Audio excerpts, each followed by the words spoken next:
Hello and welcome to episode 10 of Giant Mess. I am your host, Neal Lynch. I am a giant mess. I'm also a Giants and Mets fan, which previously would be considered unfortunate, but things are looking up for those two franchises. On this week's episode, I'm going to talk about my trip down to Tampa, Florida for a friend's bachelor party. What happens at a bachelor party does not stay at a bachelor party, okay? I will protect the names of the innocent, but there will be stories and they will be funny. I will also be talking about how I got back on the bandwagon for The Sopranos. We finished season 4. We kicked off season 5.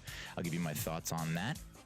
I also saw X-Men Dark Phoenix on the plane. I also saw Shazam on the plane. So I'll give you my thoughts and review of those two blockbuster movies.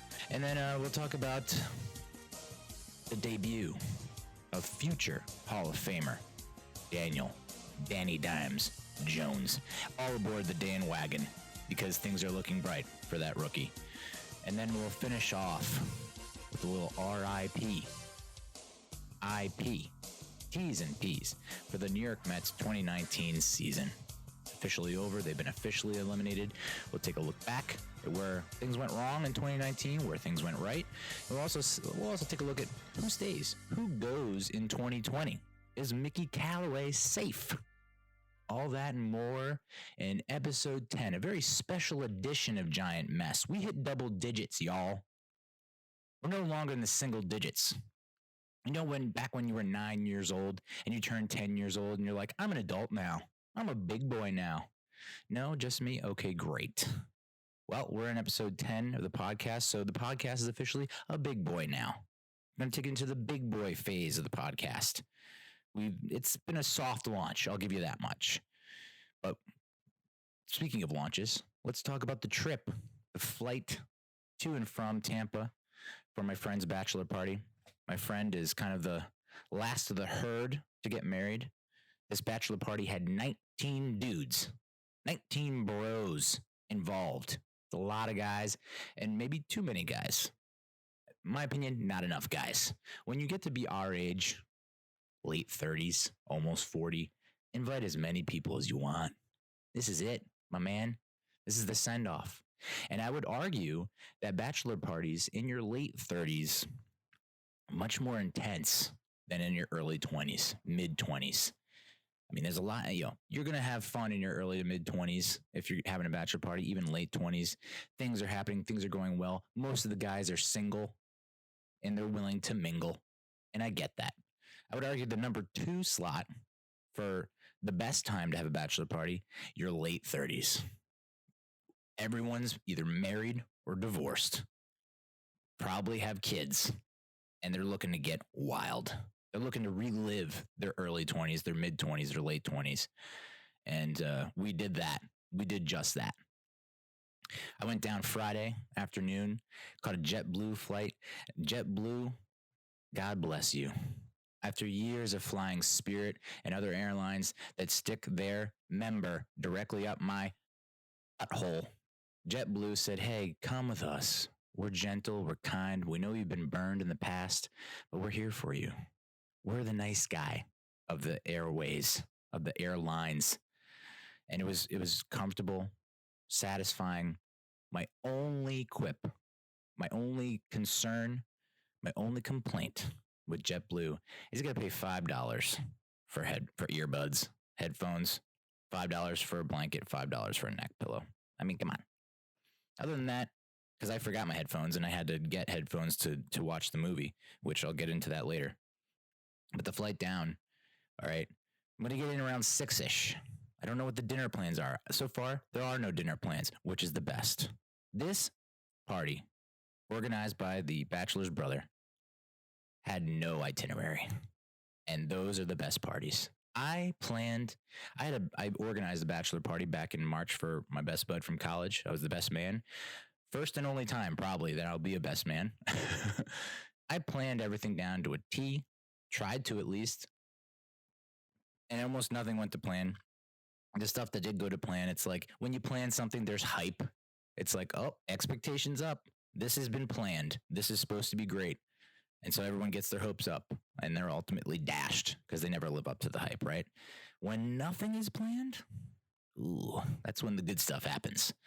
So there was no itinerary sent out. It was just like, we're staying at this resort. It's a beach resort. Right on the beach.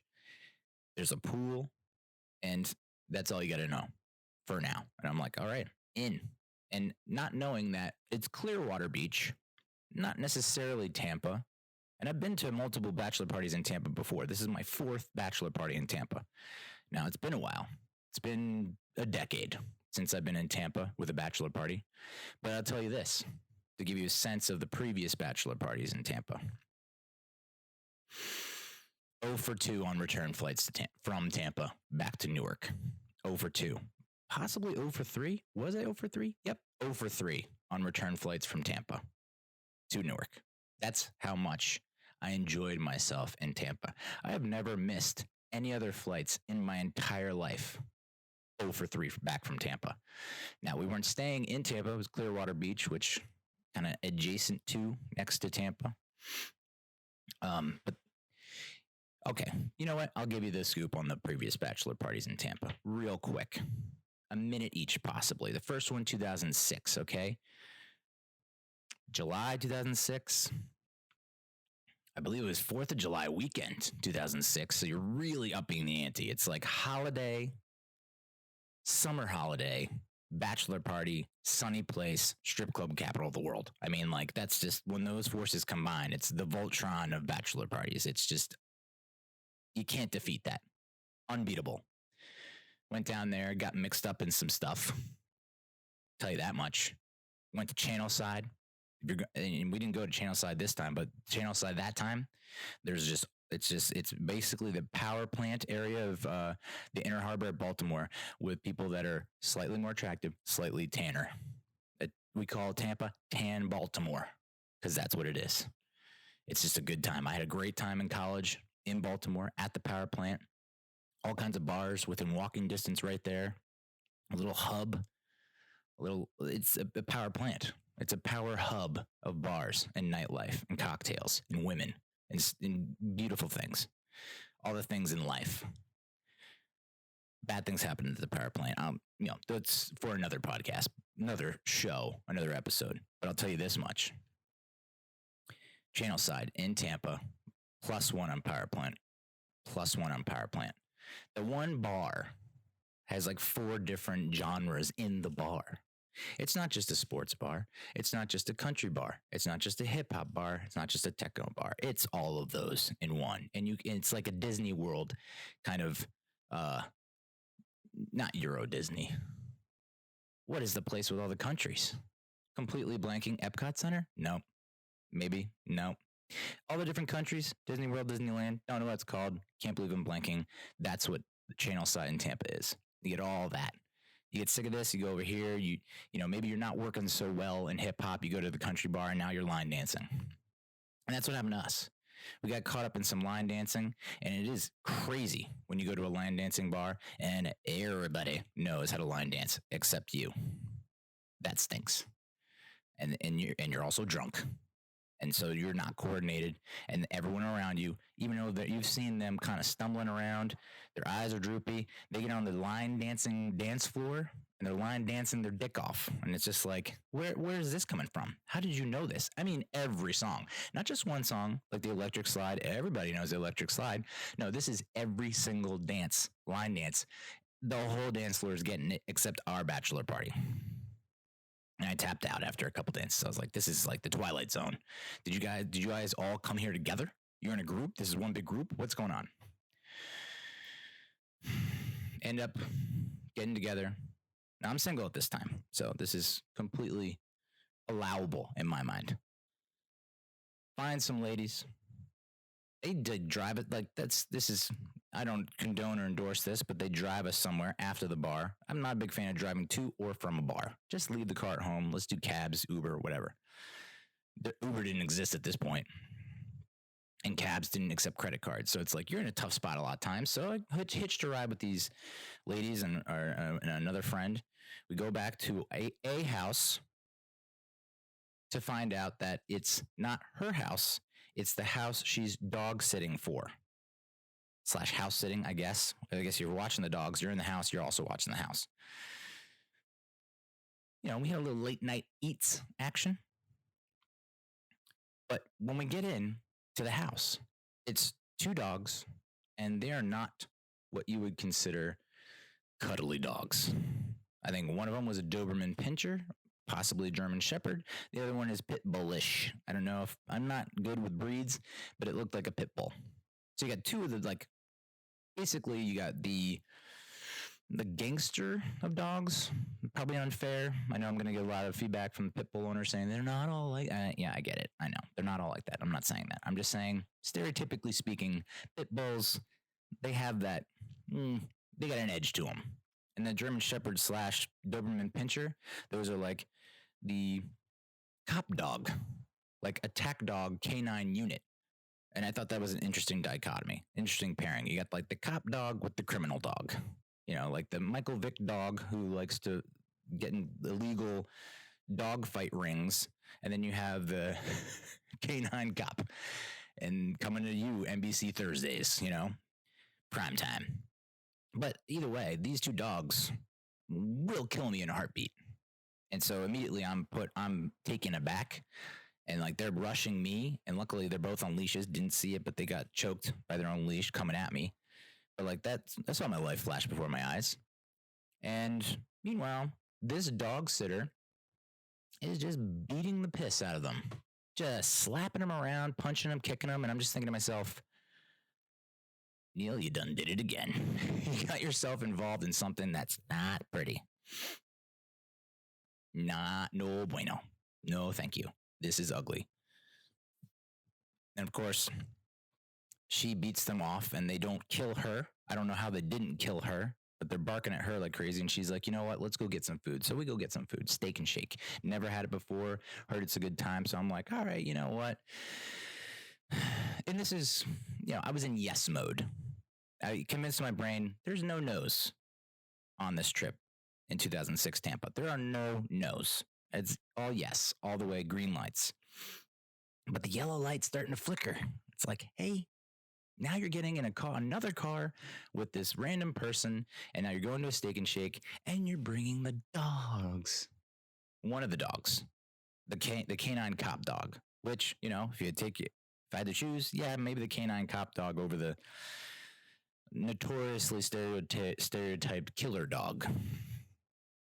So we get Steak and Shake. She places the order, and the dog is barking because that's what the dog does. Because the dog hates this person who's been beating it and trying to take my order, and I'm trying to order to her, and she's just now elbowing like the old Ty Domi, 1995 straight elbow to the grill of this dog, just beating it with the elbow. I'm thinking to myself, I'm probably not coming out of this unscathed. Probably not. I'm putting my probability of me being serious in the hospital, 80%. Get her food, go back. Eating my food. The dogs are licking their chops. I mean, we have greasy, bloody cow meat, beef, just dripping in our hands, on our faces, all over down our male breasts. And you get these dogs. One's in a cage, who's losing its mind. I think it's the pit bull one. The canine cop is like, you are holding what I want to eat. I'm starving. And the canine cop dog is looking at me like, hey, man, she beats me. Do you think she feeds me? Come on. So they're starving. I can see ribs. I can see their tongues are down to the floor. And it's like they'll kill for these burgers. If either one of them gets off their leash or out of their cage, we're goners. It'll be an epically bloody scene. So I think she might have tossed a burger to one of them, but it was just like, whatever. I sleep over because that's what I do. I'm dumb. I sleep over. Nothing happened, but I sleep over. She offers to drive me back in the morning. Thank you. That's great. I sleep over. You know why? Because I'm tired. And it's like when it's that time of night and you're that drunk and you're looking at your phone and nothing makes sense. How the hell am I supposed to get home?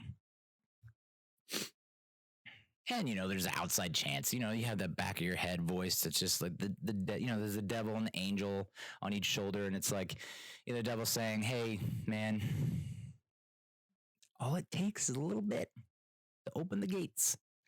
And the angel's like, come on, bro. You're 0 for 55 in your last 55 attempts. Like, just give it up. Let's go home. Let's just put this baby to bed.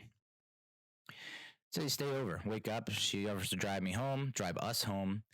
And come to find out, oh, surprise, surprise, this awful person who beats dogs, who gets paid to beat dogs, is also a gold digger.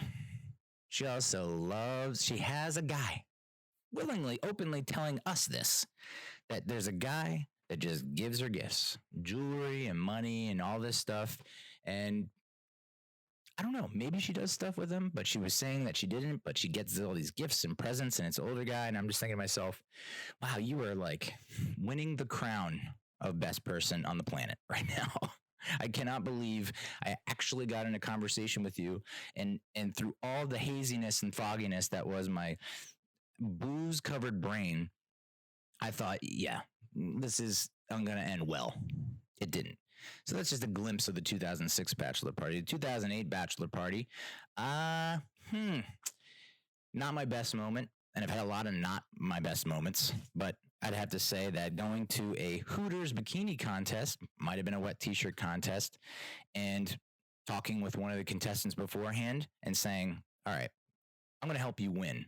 And then going out and convincing all my friends to boo all the other contestants.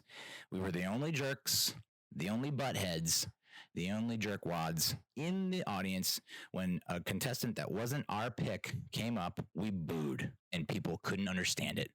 And it's Tampa. It's not Philly. We're not throwing batteries at Santa. This is Tampa, where everyone's like fairly nice, mellow, laid back. Not if they're intense, it's like we're not going to be that aggro, at least in my experience. How we didn't get beaten into a fine pulp is beyond my realm of comprehension. And of course, the lady that we picked that was a front runner, we're like, so what'd you think? And she's just like, you guys are, no, get away from me. I'm like, all right, I got you. But, two quick takeaways from that 2008 bachelor party in Tampa. Okay. One was I fell hard. There comes a point when you need good sturdy sandals, and I didn't have good sturdy sandals. I had sandals that were like basically made in Taiwan, China. Not a high quality product, no offense to China or Taiwan. You make some good products, some products pretty flimsy, and these sandals pretty flimsy, and they'd break at a heart's moment. And so trying to go up to a party bus, the steps of a party bus in flimsy flip-flops, yeah, those are gonna snap. And of course I fell and probably ended up a little bit concussed. Still daylight, broad daylight. And now we're going to Mons Venus, which is the one of the premier gentlemen's clubs in the Tampa area. Or it might have been 2001 Odyssey. One of the two. They're like the Pats and Geno's cheesesteaks of Tampa strip clubs. Mons Venus, 2001 Odyssey. They're kind of head to head, neck to neck. So we go there, and it's it's broad daylight. I think that most of the dancers just got there. They're like still in their street clothes. We're like, is it open? And they're just like, yeah, hold your horses. So yeah, go there for a little bit, and then we go to Taco Bell. It's still broad daylight. Like this is like 2-3 o'clock in the afternoon, and I ended up dropping a cool $48 at Taco Bell. Now, why do I bring that up? One, that's preposterous. For $48, I think you can buy the restaurant. But that's how, what a state I was in. A state of just sin, just gluttony and lust. And I end up somewhere, probably another club, probably somewhere else, a bar, where I just leave my card. My card is gonzo. See ya. I have no card. Goodbye. So end up flying home, coming home. I end up calling my credit card company and say, hey, I think I lost my card. And they're like, okay, we're just going to go over some of the charges that you have on this card. And I was like, would really prefer you didn't. I don't want to, not really looking to relive the glory days of Tampa. Come to find out, that's when the woman on the other end of the line, and it had to be a woman, of course, couldn't have been the guy. So the woman on the other end of the line was like incredulous. I'll say that. Did you spend $48 at Taco Bell? And I was like, it sounds a little high. Sounds a little high for one person. She's like, for one person? And I was like, well, we were in a group, and I think I offered, but no one took, and one of those deals. She's like, no, I don't know. I don't know what you're talking about. So that was a red flag to her, and I was like, nope, that's a green flag. All good to go. And then she said, did you spend $265 at Ybor Strip, someplace, Lucy's, Diamonds, whatever crazy name was in Ybor Strip? And I had to be like, yeah. In my defense, she kind of looked cool. She looked great. She just looked, I don't know what it was, but it was just like, let's just keep this party going, And, that's a long history of doing that at gentlemen's clubs. Just like getting one dance and then just like, let's just, this is a great album, or this is a great mix. The DJ's on point. Like, why are we stopping? Just like, what's wrong? Why, that was too quick. And, you get into a conversation sometimes and it's just riveting. That's what I'm saying. Riveting conversation. Just happened to be with the one dancer who's got a story to tell. And I want to hear the end of that story. That's all I'm saying. Very innocent. PG stuff. Swear to God. I also, the flimsy flip-flops came back to play at that club. Broke it, and so I took the sandal and stuck in my back pocket. My friends lost me, and they went around the club asking, hey, have you seen our friend? And they're like, probably. Can you describe him? And they're like, well, he's missing a flip-flop.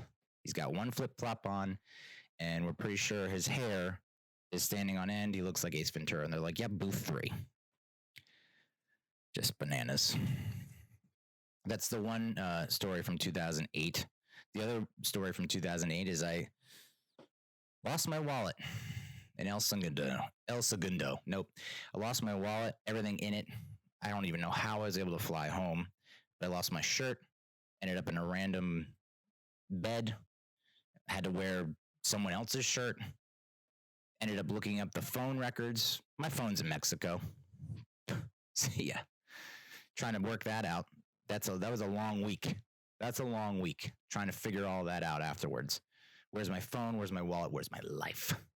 So that's a preface of just the bachelor parties in Tampa. I like to have fun in Tampa at bachelor parties, mostly ending up at Crabby Bill's. And you're having that, it's the day of the flight, and you're having that drink, and you shouldn't, but you need something to just take the edge off because you got like big time crippling anxiety about the day, the work week ahead. That Monday that's going to hit you like a ton of bricks in the face. And there's the sun, and there's the water, the light bouncing off the water, and there's the sand and the cool breeze and people in their bathing suits. And it's like, I don't know how I can leave this.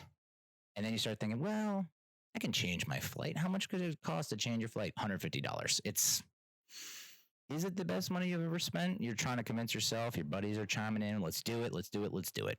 You end up playing Busch Lit, which is a phenomenal wiffle ball game with Busch Light. And then it's like, I don't know, and then a couple women straggle over, and it's like, you're talking to them, and now it's like, why is this happening? And you're like, I can't leave now, and they're telling you can't leave now, and then one of them rips off your buddy's shirt. It's his favorite T-shirt, and they rip it off, and he's pissed, and you're like, that was funny. I wish I had a video camera on my phone that worked, because it's 2006, 2008. And you change your flight, you miss your flight, you take the 6:30 a.m. flight back to Tampa, you roll into the airport missing half your luggage, and they're calling your name on the PA. And you're like, yep, yeah, that's me. I'm trying to get through the security line in like 2 minutes, post 9/11. Pray for me. And there's the Crabby Bill's. That's the place. I don't know if it's Crabby Bill's anymore. I don't even know if it's called Crabby Bill's, but it used to be Hulk Hogan's bar right on the bay. And you go up to a lady. You're single. You've been single. You're not good at relationships. And you go up to a lady. She's laying there. And you just say, hey. And granted, this is a horrible line. But you know what? You don't need much. You don't need much. Just show a little bit. I went up to this lady and I just said, hey, how much does a polar bear weigh? And the response you're looking for is, I don't know how much. And then I say, enough to break the ice. Hi, I'm Neal. Boom. Very simple exchange. It's worked. It's not a high percentage, but it works. I ask, how much does a polar bear weigh? She responds with, what's a polar bear? Now, either this person, this lady, this woman, is dumb as rocks. Okay? I choose not to believe that. I give her more credit than that. I think she trolled the piss out of me. I think she was a master troll. And I think by saying, what's a polar bear? She completely throws me off kilter. And I have nothing to do but sulk and like literally wither away. And like at the end of Avengers Endgame, I just blow away in a cloud of dust. And that's exactly what happened. My brain locked up. It was like I was out of oil in the old brain, and my brain ceased. And I just went a little comatose for a second and went into shock. And then I just kind of slowly sunk away. What's a polar bear? And granted, it's Tampa. I don't know what their education system is like. I know they produce a lot of athletes. Doc Gooden, Gary Sheffield. It's a hotbed for athletes. Are those athletes smart? To be, it varies. Tropical climate, a lot of sun, a lot of sand, not a lot of snow. So yeah, okay, they're familiar with bears. I would think. I mean, they were in the NFC North division where they played the Bears twice a year, so they know bears. So there's this outside chance polar bears, maybe they just didn't make it into the textbooks in Tampa. Maybe. Or she's a genius. And if this person ever finds this video, I need you to comment for this show. Just reach out and tell me, yeah, I was messing with you and the look on your face was priceless. That would be great. Because I don't want to believe that you don't know what a polar bear is. Please, God. Please. And that's just a snippet of Tampa. Usually you just end up, and I've been there other times that weren't bachelor parties. We went there for the wild card game between the Giants and the Bucs. This would be January 2008. So when the Giants went to the Super Bowl. We went to the Bucs game. It was in Tampa. We went down there, went to the game, didn't have anything to eat, and just boozed. And the sun, booze plus sun plus no food. You think I would know by now. You would think. But, I'm 27-ish at the time. I had a girlfriend, and I respected that. I respected that relationship. But, there's something about the sun, booze, no clothes, that just brings opposite genders together. And that's what happened multiple times. It just happens multiple times. And you just end up in a random car going somewhere random. And all of a sudden you're having lunch with this group. And you're like, how did I become part of this group? What is the end goal here? And no, nothing ever happens. Not with me. Because I'm awful at that kind of stuff. And not for a lot of my friends, because they're also awful. We travel in packs. But that should give you a clear mindset for what's happening down in Tampa and why I just like it, because there's shenanigans left and right. Bachelor party Tampa, you can't go wrong. So of course on the flight down there, I was like, oh, I should probably get something to eat. Probably, lay the foundation for a great night. Let's get some protein in the belly. Let's get some protein to fill it up, and then I can my endurance, my tolerance goes up. I can see the end of the night when the best things happen / the worst things. And then the guy comes along with the free snacks, and I'm like, I got to tighten the belt a little bit. I got to penny pinch a little bit. It's just in my DNA. So I was like, I'll take the pop chips. So I take the pop chips, and I down 2 Tito's, and I got a little bit of the buzz going. A little bit of the buzz. I watch the movie, I get off, and I get this Uber. This Uber driver, I mean, come on, guy. You got to be better than this. First of all, I didn't bother to look at the price. It ended up being $75 friggin' dollars to go from the Tampa airport to Clearwater Beach, Shepherd's Resort. You know, sorry to name drop, no free ads, but it's a great resort. I mean, I'm fully giving it a passing grade, A+. It's everything it's ever cracked up to be. I'll get to my full review in a minute. But this Uber driver cannot be allowed to drive Uber anymore. And if he is, there's got to be a partition window where he can go whoop. Because I mean, and I hate to say this, and I like, I can't not talk about this guy. This guy is one of those guys who he's on the older side. So I don't know if that contributes to what was going on or what, but if you're that old and you're driving Uber, you have got to be good at conversation. I mean, that is like your number one asset. You're going to get lost. That's for sure. You're probably going to drive slow. That's definitely for sure. You can't be bad at conversation. The talk, you can't be bad at it. If you got to have social awareness and these kind of things. And I'm socially not great. Okay. Unless I got a little liquid courage in me, not great. So I get it. But like, you got a sense like, and you know, this happened a lot to me when I was single at bars with ladies, when it's just like, you got to know when to fold them. You got to know when to, you know, it's like Kenny Rogers. Where are you right now? You got to know, no, you're getting the stop sign, dude. And I used to blow through a lot of red lights at the bar and it never worked out. So I know all the ladies that I've ever hit on where they were giving me the stop signal at third base. I hear you. I hear you. This guy had no idea when to stop, when to pump the brakes. And what made it worse is you're not good at talk points, conversation topics, but you're also not able to talk clearly, dude. That should be your number one. If you're not able to talk clearly, you got to give up on conversations altogether and just dive into sign language, pretend you're deaf. This guy was talking like this the whole time. And I'm throwing a little Cajun in there. I shouldn't. And there was no real Southern accent, but it just comes out of me like that. So he's talking like, hey, and you're just like, come on, guy. I need subtitles. Do you have closed captioning in this fucking car? No? Great. He kept talking about goddamn big rain cloud. He's like, look at the rain cloud over there. It's coming over here. I don't know. Again, I'm doing Cajun. It shouldn't happen, but it just comes naturally. And I'm saying, oh, yeah. That was my response to every question he had. Oh, yeah. Oh, wow. Oh, yeah. That's when you know, like, I'm just kind of, I need to say something, and that's all I got. That's usually, I'm not following up with anything after that. It's just, oh, yeah. Like, that's it. That's all you get. So he's talking about this rain cloud, and then I tell him I'm here for a bachelor party. I'm wearing a Hawaiian shirt and pink shorts and flip-flops at this point. I looked like a goddamn idiot in the Newark airport, but I'm thinking to myself, you guys are the idiots. I'm going to friggin' Tampa. Gonna get some sun and some fun. So I'm wearing a Hawaiian shirt, I'm wearing pink shorts, and I eventually have to crack and tell him I'm going to a bachelor party. And he goes, oh, yeah, was it you and your army buddies? And I'm thinking to myself, what in the world made you think that I was in the army?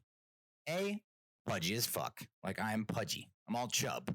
So, you know, I know some military folks, some military men, they keep it tight and they lose a little bit maybe. It was never tight for me. I don't have a sick military fade. You know, I don't have anything that looks military on me.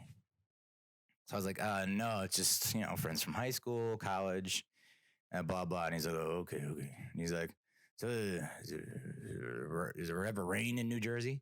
I'm thinking, come on, guy. Does it ever rain in New Jersey? It's not Arizona.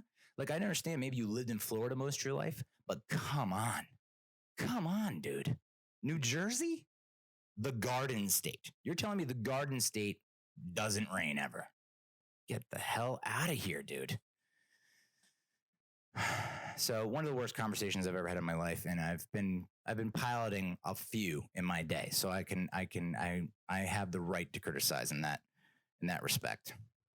So, you know, I'm just trying to like get through this without, you know, and then he points out, and I almost forgot about this.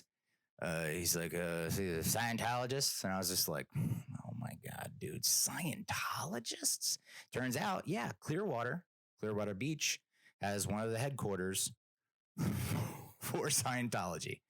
That's right, folks. Scientology in Clearwater Beach still exists somehow, and it's a huge building, tiny windows. That is like any organization I'm joining, be it a cult or not.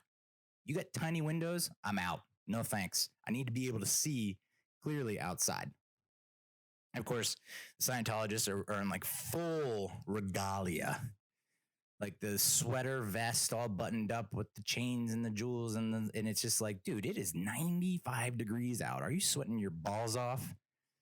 I feel like that should be a contest between the Hasidic Orthodox Jews that are head to toe garb with the Scientologists, to put them in a sauna and see who cracks first. I mean, this is a game show that's $1 million idea that I'm just giving out for free, people. Hasidic Jews, Orthodox Jews versus Scientologists, the sweat off to end all sweat offs. Just thought that was interesting. I was like, there's like a, I don't know, 10% chance I'm going to join by the end of this trip. You never know. Booze is a funny thing. So get to the resort, and immediately I walk into the lobby and there's families everywhere. And that's not going to bode well for what's about to go down at this bachelor party. I don't need families. I can't be reminded of my own family. Not that I'm trying to forget my family, but you're trying to compartmentalize, which I'm not great at. But like, here's the family side. Here's the family section of my brain. I'm going to dim this down a little bit. You don't turn it off.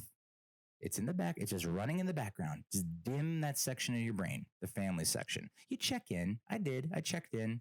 But I'm not going to forget. I'm just dimming it down to 1 to 5%. And so the families are triggering things in me. It's like, oh boy, I can't have these families just like in my grill like this. It's going to make me miss my wife and my baby. And I already miss my wife and my baby, making it worse. I got to be in party mode here. So immediately that kind of throws me off. Talking to the wrong end of the mic. This is why the show is called Giant Mess, folks, because I'm talking to the wrong end of the mic. Anyway, so go up, drop off my shit at the room, come back down to the pool area, and everyone's half in the bag. And that's like, now I got to play catch up. And so I'm at the bar trying to order a drink, and the bartenders couldn't think I'm any more of a ghost than they do. Like, paying me absolutely zero attention, talking about what God knows what for hours on end. And I'm just trying to get on everyone else's level. So there's some talk about what we're going to do. I'm starting to relax a little bit, starting to kick in. And then they're like, oh, this bartender said we should go here. And so everyone's like, yeah, we should go there. Let's go there. So then 2 guys go there. We're like, we'll send out a recon group, a group that's going to go ahead and check everything out and see how everything's going. And they'll report back. And of course they report back and said, oh, this bar sucks shit. It's awful. Like, we cannot stay at this bar if we want to have a good time. Immediately within getting there, they're like, nope, no thanks. And here's my theory. If you're an out-of-towner and not a local, not a regular, and you ask a bartender where to go, they are 100% going to tell you the opposite of what you want to hear. You're going to go to someplace that is the worst. It happened twice on the trip. I didn't take their advice because I know these bartenders, they just want to take your money, and if you're going to leave, they're going to send you to the worst spot possible. I mean, it's kind of a smart move, and the bartenders, it's kind of a smart move by the bartender. But at the same time, it's also a very dumb move, because you have to know we're all staying at that resort, bro. We're all staying at the resort, and I guarantee you're going to have another shift while we're here, and we're going to come back and say, what the hell, man? Why'd you do that? Awful recommendation. And then they're going to go, I know. And then you're going to go, well, see ya, tip. It's like, just work with us a little bit here. So, of course, we ended up going to a gentleman's club. And my move is I've learned my ways. I've learned, and it's a lot of it has to do with my wife and her take on the whole situation. And, the way she puts it, it's like, I get it. I don't want to tell you guys her take because it'll ruin you and it'll ruin your experience and you'll blame me. Don't blame my wife. I don't want you blaming my wife. Blame me. And I don't want that happening either. So I'm not going to tell you her take, because if I do tell it to you, your world will crumble and you'll have to go on an apology tour. So I don't get dances ever now. My deal is this. Hey, you came up to me, you approached me. I will talk with you until the sun rises up. No problem there. I'll talk. You're not going to want to do that if you're an experienced dancer. You know better than that. You give me 5 minutes and then you're good. You're gone. If you've read Jana Jameson's book where she has done dancing, she knows the ins and outs of the business. Like, you get in, no, okay, bye. And you got to move on. So there came a point where it's like, I'll make you a deal. I'll buy you a drink. All right. And I said this to one of the dancers. I was like coaching her up. I felt like a coach. I was like, listen, time is money, honey. Okay. You got to get out there and you can't waste time. You're wasting time on me right now. Now, you don't want to go after the sad guys first. And I know you want to go after the sad guys. And yeah, that's easy money. I get it. But you got to once in a while mix in a hot guy. Do a little something for yourself. And I mean, honestly, she perked up. That was one of the best motivational speeches I've ever given. The other was on a party bus in the Poconos before New Year's Eve. That was a good time. So I'm coaching her up. I'm getting her drinks. And I feel like I need a recap from her about her scorecard for the night. What does her box score look like? Emphasis on box. Like, how did she tally last night? Like, hopefully I didn't put too much of a dent in what her profit margin looked like. But it's like, I'm here to coach you up, okay? You came to me, you talked. Let's make this a valuable conversation. Let me help you out. So I'd love to know what her final tally was, because I did not, other than drinks, I did not contribute. So yeah, I rung up a tab there. The bartender was like Spider-Man, Spider-Woman. I mean, she was climbing things to get to the top shelf, and I was like, you deserve a tip for that. You're risking your life for what, a shot of lemon drop? Leave there, go to a nightclub, back of the resort. So this resort, I gotta give you the lay of the land. Resort had an indoor nightclub, outdoor dance area, stage, pool, hot tub, beach, cabanas, pool, bars. I mean, it had everything. So I can understand why we did not leave the resort other than twice. There's no reason to. Go back to the indoor nightclub, and this is what happens when you have a bachelor party of 19 dudes. 19 bros, okay? You're going to get people that just don't know each other. It usually breaks down to groups of like 6-ish, 4 to 6 group, those kind of pods. And of course, this one pod, I guess, was not familiar with me, even though I rolled up in a Hawaiian shirt and pink shorts like, Magnum PI on crack. And the one guy, big dude, older dude, who looks like he probably forgets names a lot of the time. I come dancing up to my buddy, the Bachelor, and he grabs me by the collar and he shoves me over to the Bachelor and he goes, "Do you know this guy? Do you know this guy?" And I'm thinking, oh, this is how my life ends. There's so many ways. And like, I'm just going to get my face kicked in by a guy who should know me. I'm part of the bachelor party. And of course, my friend's like, "Yeah, I know him from high school. He's fine. Let him go." I was just like, okay, off on a great start, off on the right foot. And of course, the end of that night ends like most nights when you don't have dinner and you just hit your body and your brain with an ungodly like amount of alcohol over the covers, fully clothed. Not under the covers, in my boxers, like a normal person, over the covers, fully clothed. My roommate, who I also went to high school with, he woke up at 7 goddamn in the morning.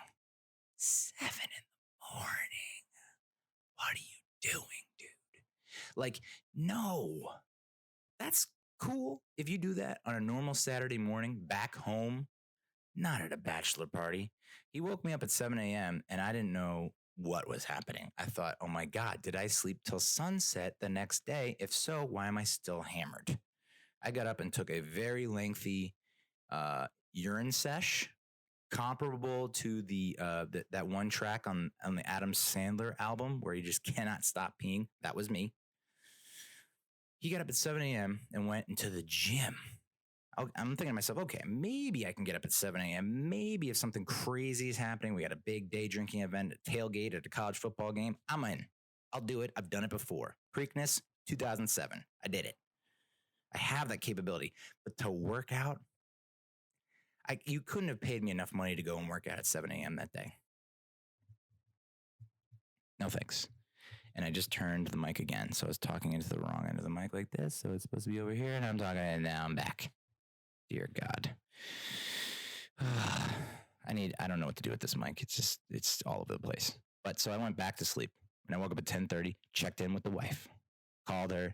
And, I'm in shambles already. But, we got a good conversation in.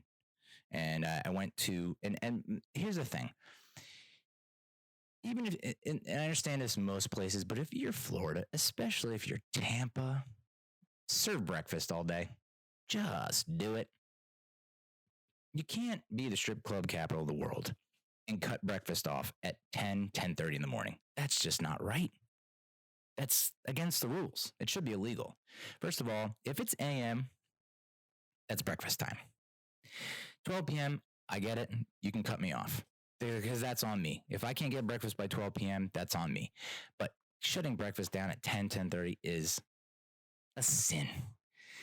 So everywhere, and I'm a big breakfast guy. I gotta have breakfast. If I don't have breakfast, it sets me off on the wrong course for the rest of the day. I'm on the path least taken, the path of most resistance. I'm just donezo for the day if I don't get some breakfast in me. So I found a place called Spectacular, which I'm a big fan of puns. So that's what it's got that going for it. And it serves monster omelets. Once I got there, I was like, I made the right choice. A 5-egg omelet. Yes. Take your 3-egg omelet and go shove it up your ass. 5-egg omelet. I'm all in. Of course, I'm in shambles already. So I go to the front, reception area, and I was like, yeah, table for one. He's like, do you want to sit outside at our bar? There's no wait. And I'm thinking to myself, yeah, sure. And I didn't realize at the time, the guy was like, we can't have you be seen by any of the customers. You are riffraff. You are the bottom of the barrel, my friend. So we're sticking you outside at the bar where no one is. I was the only person sitting at this bar outside. And the waitress who comes up to me, and I'm right by the kitchen. Like I can see into the kitchen. And so the waitress comes over, and this woman felt for me hard, like sympathy. I've never felt such sympathy in my life. Empathy, whatever you want to call it. I mean, this woman asked me, are you okay? No less than a dozen times. And with each time she asked, are you okay?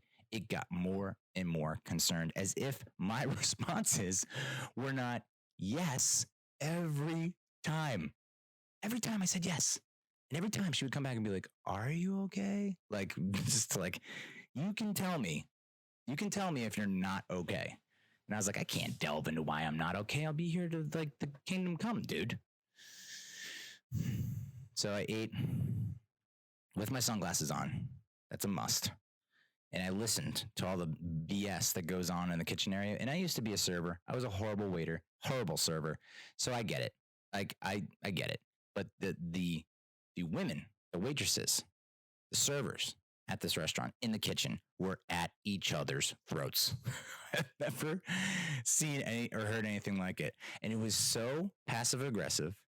And it was like, I felt like just sticking my neck in a little bit and being like, I have a very easy solution. Don't do what you're doing. Like everything you're saying and doing right now is compounding the problem, making it worse. You got to stop.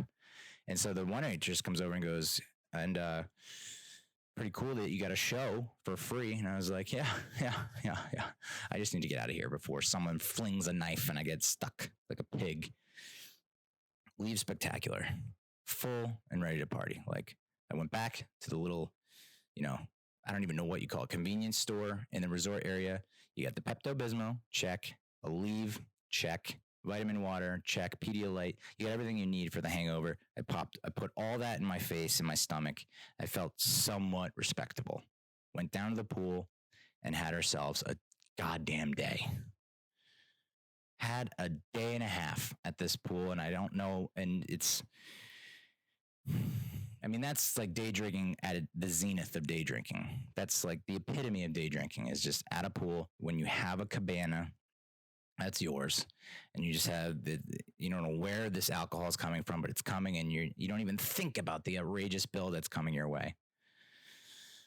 And of course, our waitress, you always try to befriend the waitress. Now, some people try to befriend the waitress because they want to bone the waitress.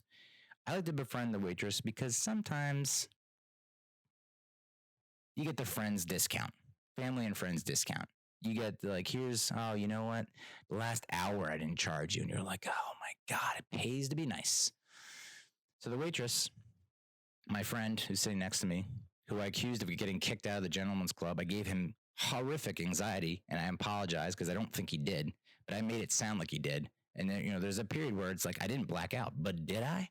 And I definitely planted that in his seed in his skull. And I'm sure he's very appreciative of that. So he's talking to the waitress and he said, did you wake up this morning planning to match your fingernails with your fanny pack? And I was like, oh, what a line. Amazing. So, of course, my stupid brain sees she's wearing sneakers. And I just chime in with, so do your toenails match your tank top? And it was just like, like you just murdered this scene in cold blood.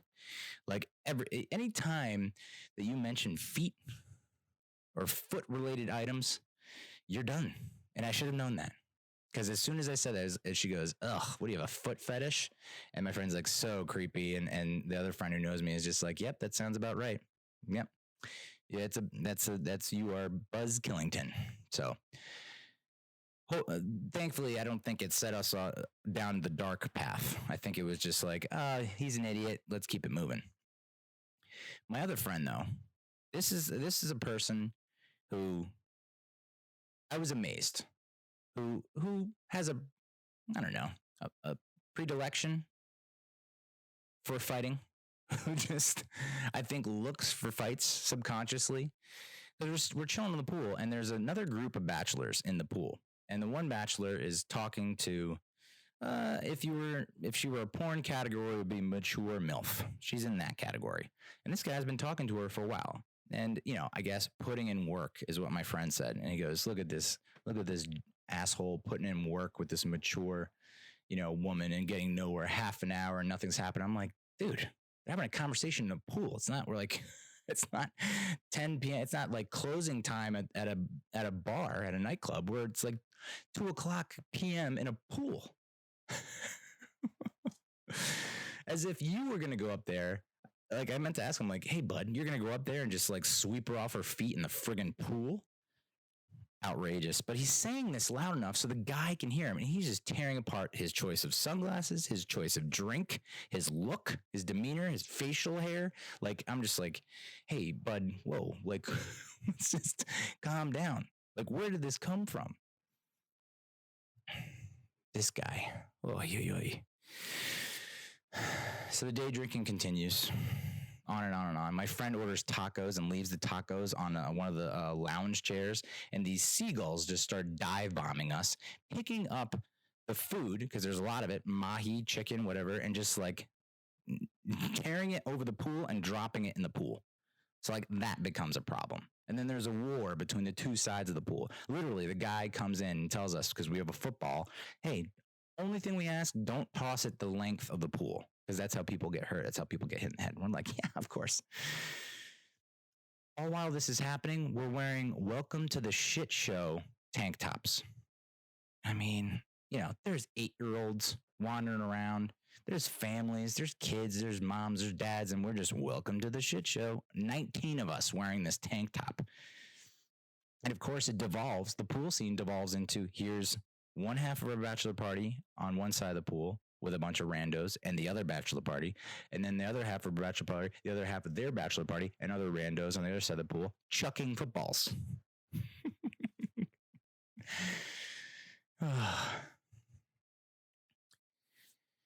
Yeah, so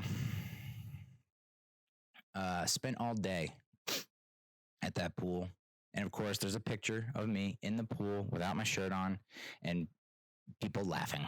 And I'm like, you know what? I know I got a bad bod. I know it. I have a mirror I understand what's going on. There's nothing, the reality check on my brain is set to on. I get it. But like, what do you want me to do? I mean, there were some other people there that were wearing shirts in the pool, and I was like, I thought about it. I'm not going to lie.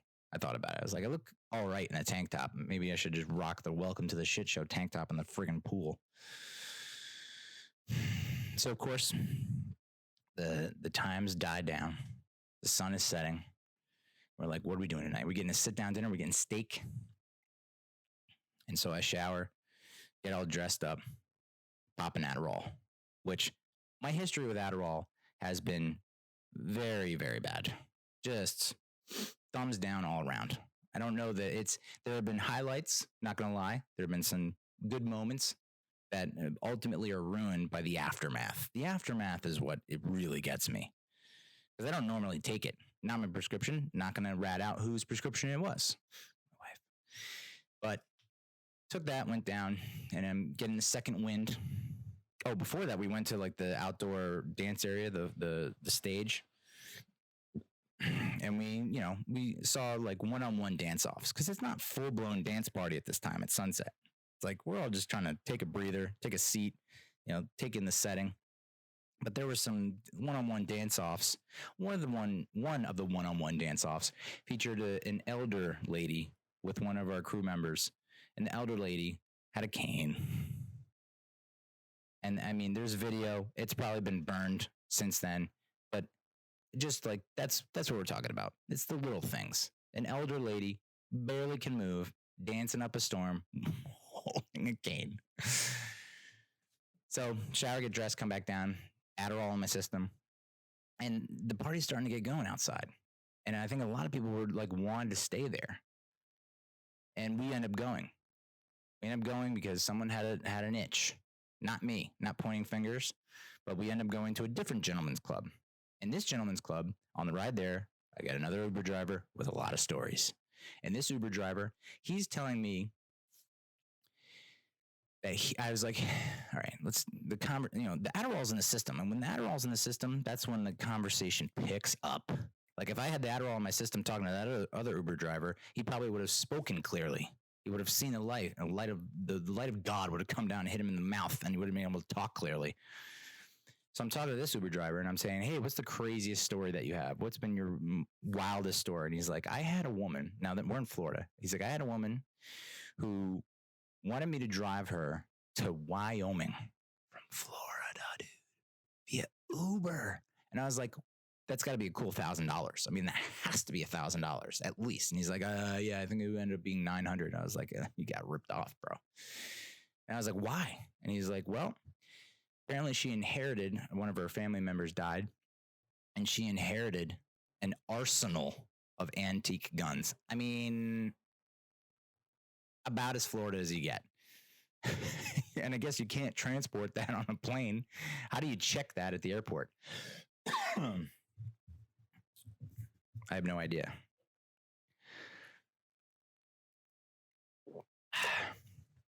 Okay. Whew. So we get to talking, and we're like, hey, we're going to this club. What are your thoughts on this club? He's like, yeah, it's a good club. And anytime someone says, yeah, they give you the yeah, unsure, yeah, you got to abort. You got to call an audible. You got to, 53 is the mic. Omaha. I mean, you got to audible out of that. We didn't.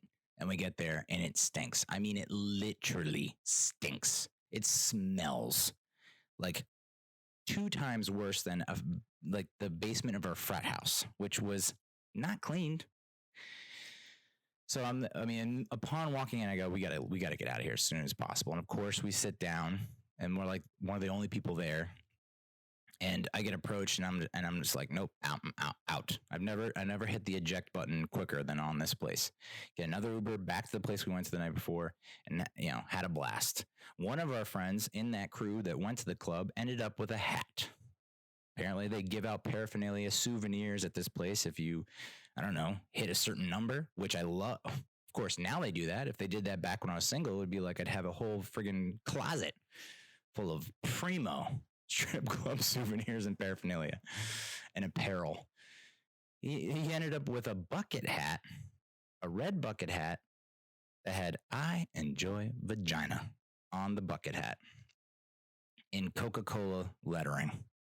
I mean, who came up with that? I don't know. Who also thought that would be a great thing to give to customers at a gentleman's club? You got me.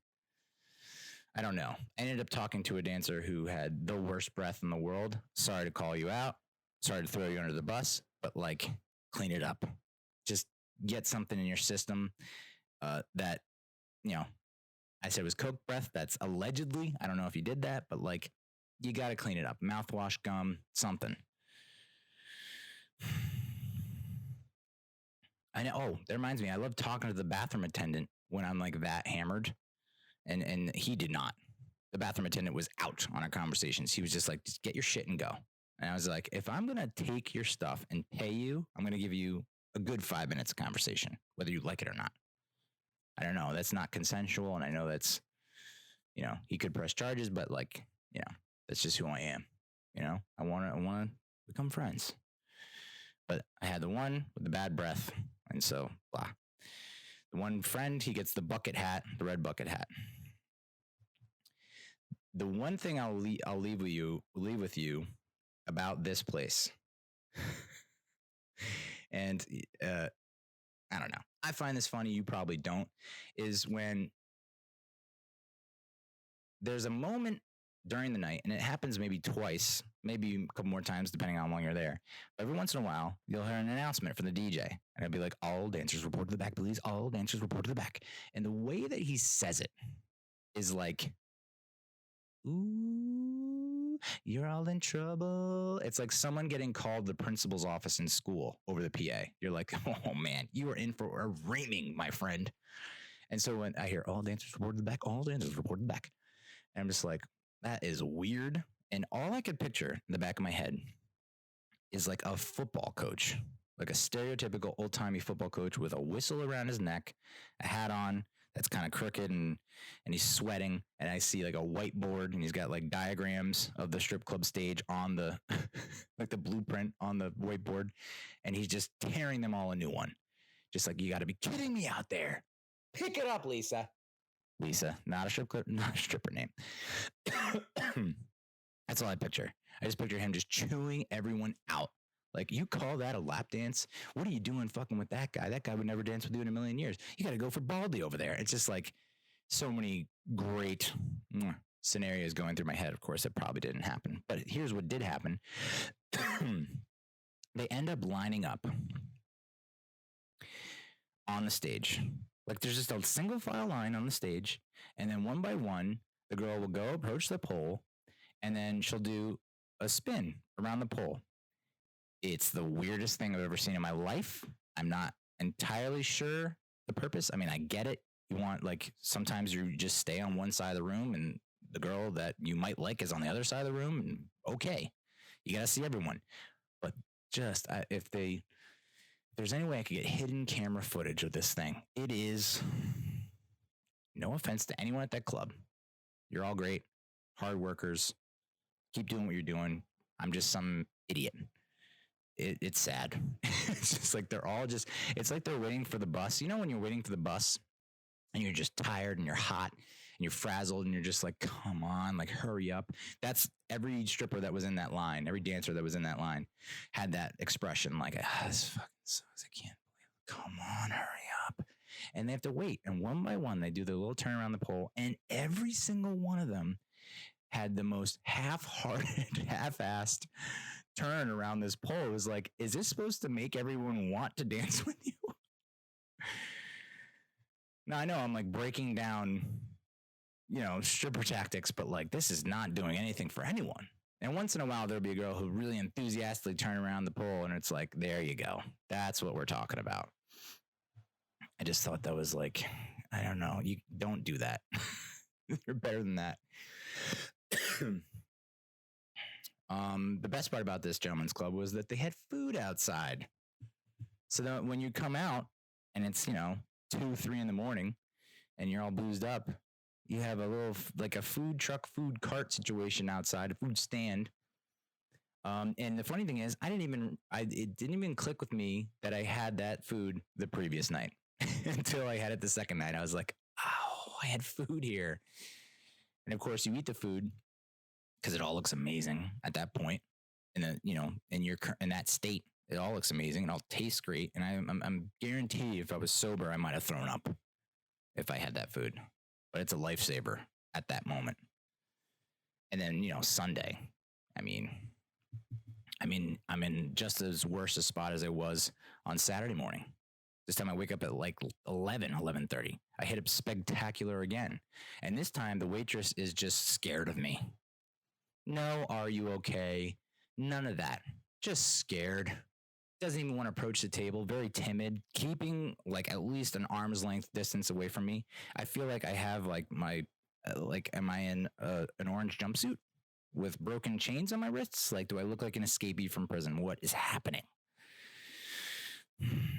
So fuel up there, go back to the pool, and it's just NFL football all day outside at the bar, the little tiki bar. You got the sun, you're getting drinks, even though I'm like, I need to ease into it at that point. I have people offering me shots, and I'm like, no, come on, let me ease into it.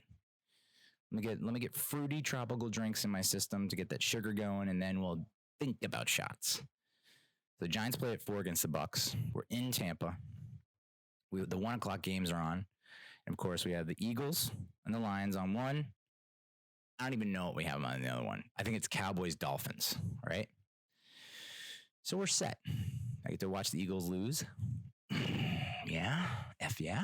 And the Bachelor is an Eagles fan, so it's like, I'm trying to be, and the guy sitting next to him is an Eagles fan, so it's like I'm outnumbered, but I also know it's like it's his day, it's his weekend. Let's not dig too deep. Let's so I try to play like the friendly Giants fan, and that's the kind of Giants fan that I am. I'm not. I've seen Giants fans go all Eagles fan on someone else for wearing different uniform, different jersey. Not my style. No, I'd rather get to know you. Like I almost think I have more Eagles fans as friends than I do Giants fans. And now I have both fan bases after me. Anyway, I'm like, I'm trying to sympathize. Like, I can't believe you dropped it. I can't believe this happened. They got a penalty. Now they're out of field goal range. Just playing like the sympathetic Giants fan friend. And then the Giants come on. All right. And now I'm feeling loosey-goosey. It's Daniel Jones' debut premiere. And these bartenders couldn't have been any less helpful when it came to putting the goddamn game on the TVs. There's 2 TVs in front of us. Just put the Giants and Bucs on one TV. So they start off, what do? They put them on both TVs.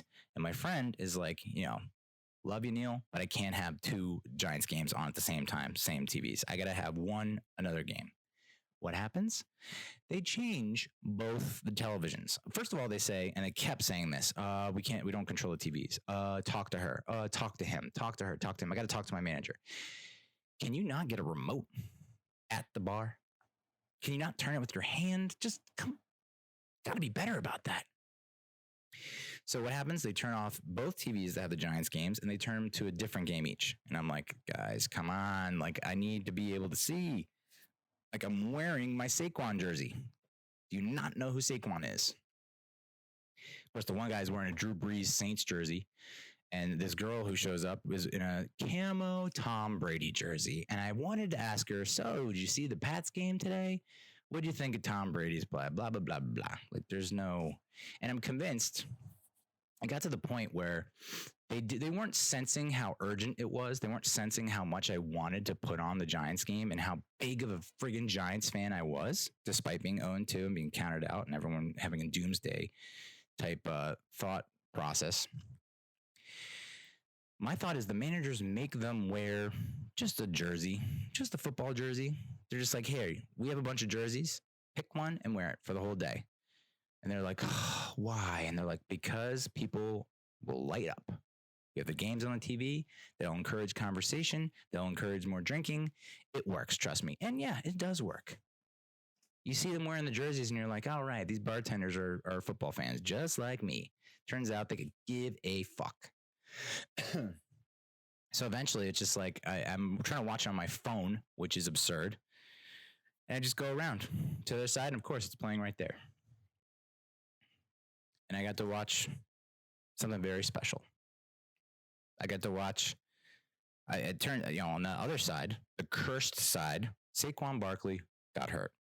He had an injury when it looks like, it just looked like every other tackle he's ever taken on. And then you see him hobbling off, and you're like, there goes our season. We are down big time at the half to the friggin' Tampa Bay Bucs and Jameis Winston, a turnover machine, and we can't figure it out. We're down 28-10, and even though Daniel Jones is playing all right, like this is it.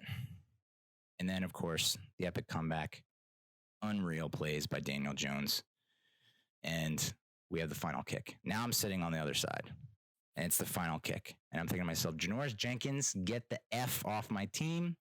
You talk smack about the pass rush, which I didn't mind so much because it's like, yeah, the pass rush stinks, and you even have Lorenzo Carter agreeing with you.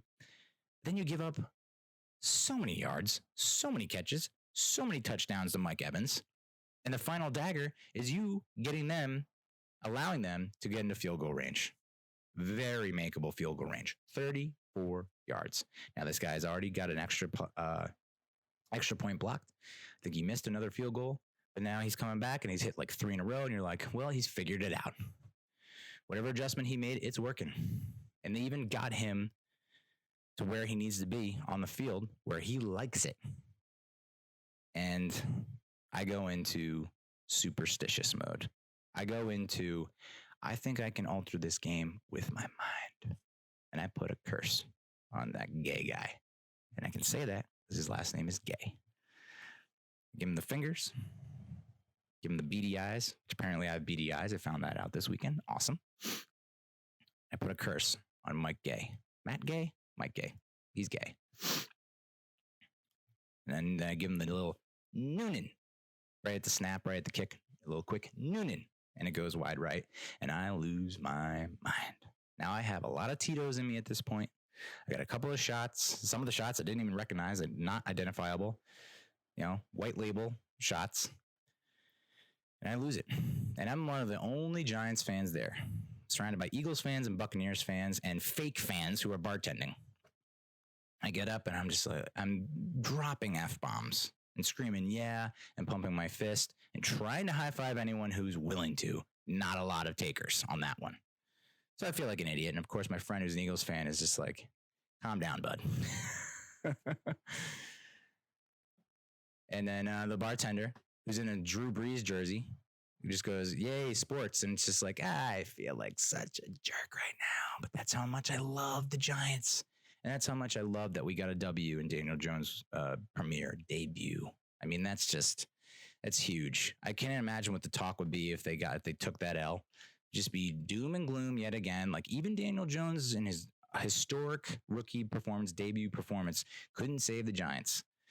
And of course, I got into a conversation with a Bucs fan who was sitting there, and he stopped me and was like, yeah, way to go, or something like that. And so I'm like, oh, we're now engaged in a full-on conversation debate. I'm trying to tell him how Eli Manning is a Hall of Famer, probably first ballot. And then he's giving me shit for all the excuses I'm making. I'm blaming Ruben Randall, which I think I failed to mention him in the last episode. Ruben Randall doesn't know how to run pass routes, and that caused a lot of interceptions and incompletions from Eli, which then erodes your trust in your receiving core, which then erodes your comp. It's a snowball effect. Thank you, Ruben Randall. I hope you're doing well. Sincerely. And then I left him with this one, and I think he almost wanted to fight me after this. I said, I think Jameis Winston could be a Hall of Famer. And I just slowly walked away. Like, boop, mic drop. We're going to drop this little pipe bomb grenade in your grill. And he got very upset at that. So I'm glad I left when I did. Basking in the win. Said my Venmo was open, but didn't even give the right Venmo. It was that kind of day. I definitely took credit for that miss kick, though. I think that, me putting the curse on Gay, that was, I'll take the game ball. Daniel Jones can get another game ball, but I'll take a game ball for that. That night, Sunday night, you get to watch Browns-Rams. Sunday Night Football. Two teams who are trending. Right? You have the Rams, who should not have been in the Super Bowl last year, but are good enough to get there. with some help from referees. And then you have the Browns, who are like everyone's consensus pick to be the playoff team, the it team, now that they have OBJ and Landry and Njoku and Mayfield and blah, blah, blah, blah, blah, blah, blah. And what do they do? Mayfield stinks under pressure. And that offense puts up 13 points. Now, I don't want to take anything away from the Rams. Great defense. But, Kitchens and his play calling was absurd. But I bring this up because Baker Mayfield made comments about Daniel Jones. I'm not sure if you remember. You can go back to a couple episodes in his GQ interview, and he said, you got to win on the field. Blown away. You got to pick a quarterback that can win. Baker Mayfield is now 1-2 on the season. Doesn't have a winning record, I don't believe. Could be wrong. I don't know. Daniel Jones, 1-0.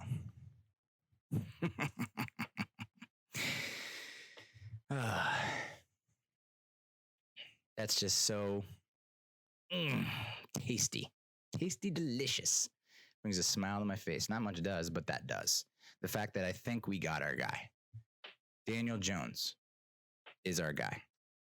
And just to wrap up on the bachelor party weekend, Monday, I flew home. So Sunday night, I didn't go out. I got all dressed up, and I was like, I can't do this again. If I do, it'll be disastrous tomorrow. So went to bed early, like, I don't know, 11-ish. And the flight home the next day, there was like no Ubers available. So take a hangover and then take a flight that you just don't want to miss and don't be late for because you've missed 3. 0 for 3 on return flights from Tampa. I cannot be 0 for 4, especially now that I'm married and have a kid and a house and car. Come on now. So I can't go 0 for 4. And I'm pressing Uber and nothing is showing up. Nothing. And then I remember, Lyft. There's options here. Can't take a cab. I don't have any cash. So I get the Lyft. The Lyft driver's great. He gets me there on time. I'm starving for breakfast, but guess what, folks? Breakfast stops at 10:30. So I'm going up and down the airport like, what do I do here? What do I do? I cannot not eat and then eat on the plane and then, I don't know. It's not right. I need something to hit the spot. So I see this place, Ducky's, and go up to the person at the waiting area and I say, hey, can I order something to go real quick? Because my flight's going to take off soon. I don't want to, don't have a lot of time. She's like, yeah, just go to the bar. So I'm like, okay, go to the bar. These bartenders could not have wanted me to leave and not exist more. More so than the tiki bar bartenders who hated my existence, even though I tipped generously. I didn't get a hi, hello, what's up? What can I do for you? I didn't get eye contact. I didn't get a smile. I didn't get anything. And it took them forever to come to me you can see the anxiety in my eyes. Like, I just need something to eat so I can just not die on this plane. And so eventually they come over, the guy comes over and he's just like, what do you want? And it's just like, I'll have this. And he's like, all right. And it's just like, I'm trying to pay. And meanwhile, I'm watching this dude go up and down the bar. And every new person that comes up goes, hey, welcome to Ducky's. What can I get for you guys? Huh? Like, they're fucking best buds. Like, what?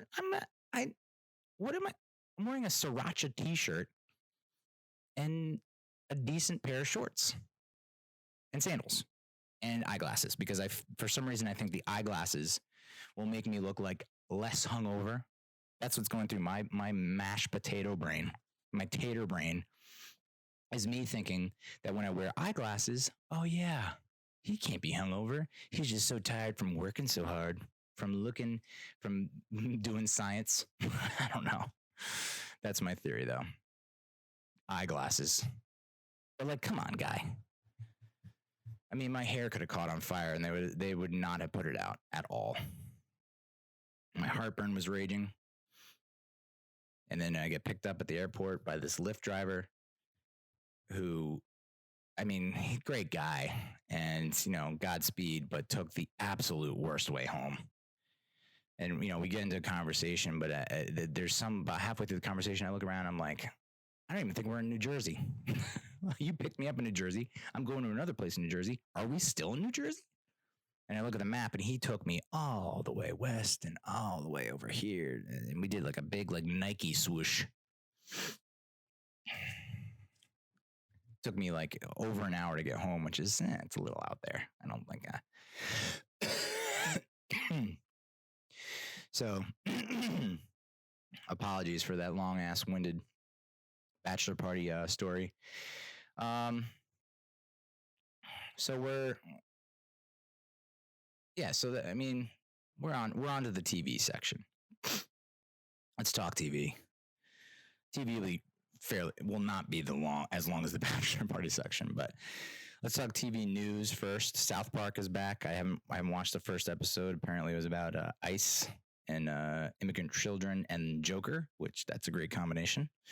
Always Sunny is also back. I have not been able to watch this season nor last season because of my wife.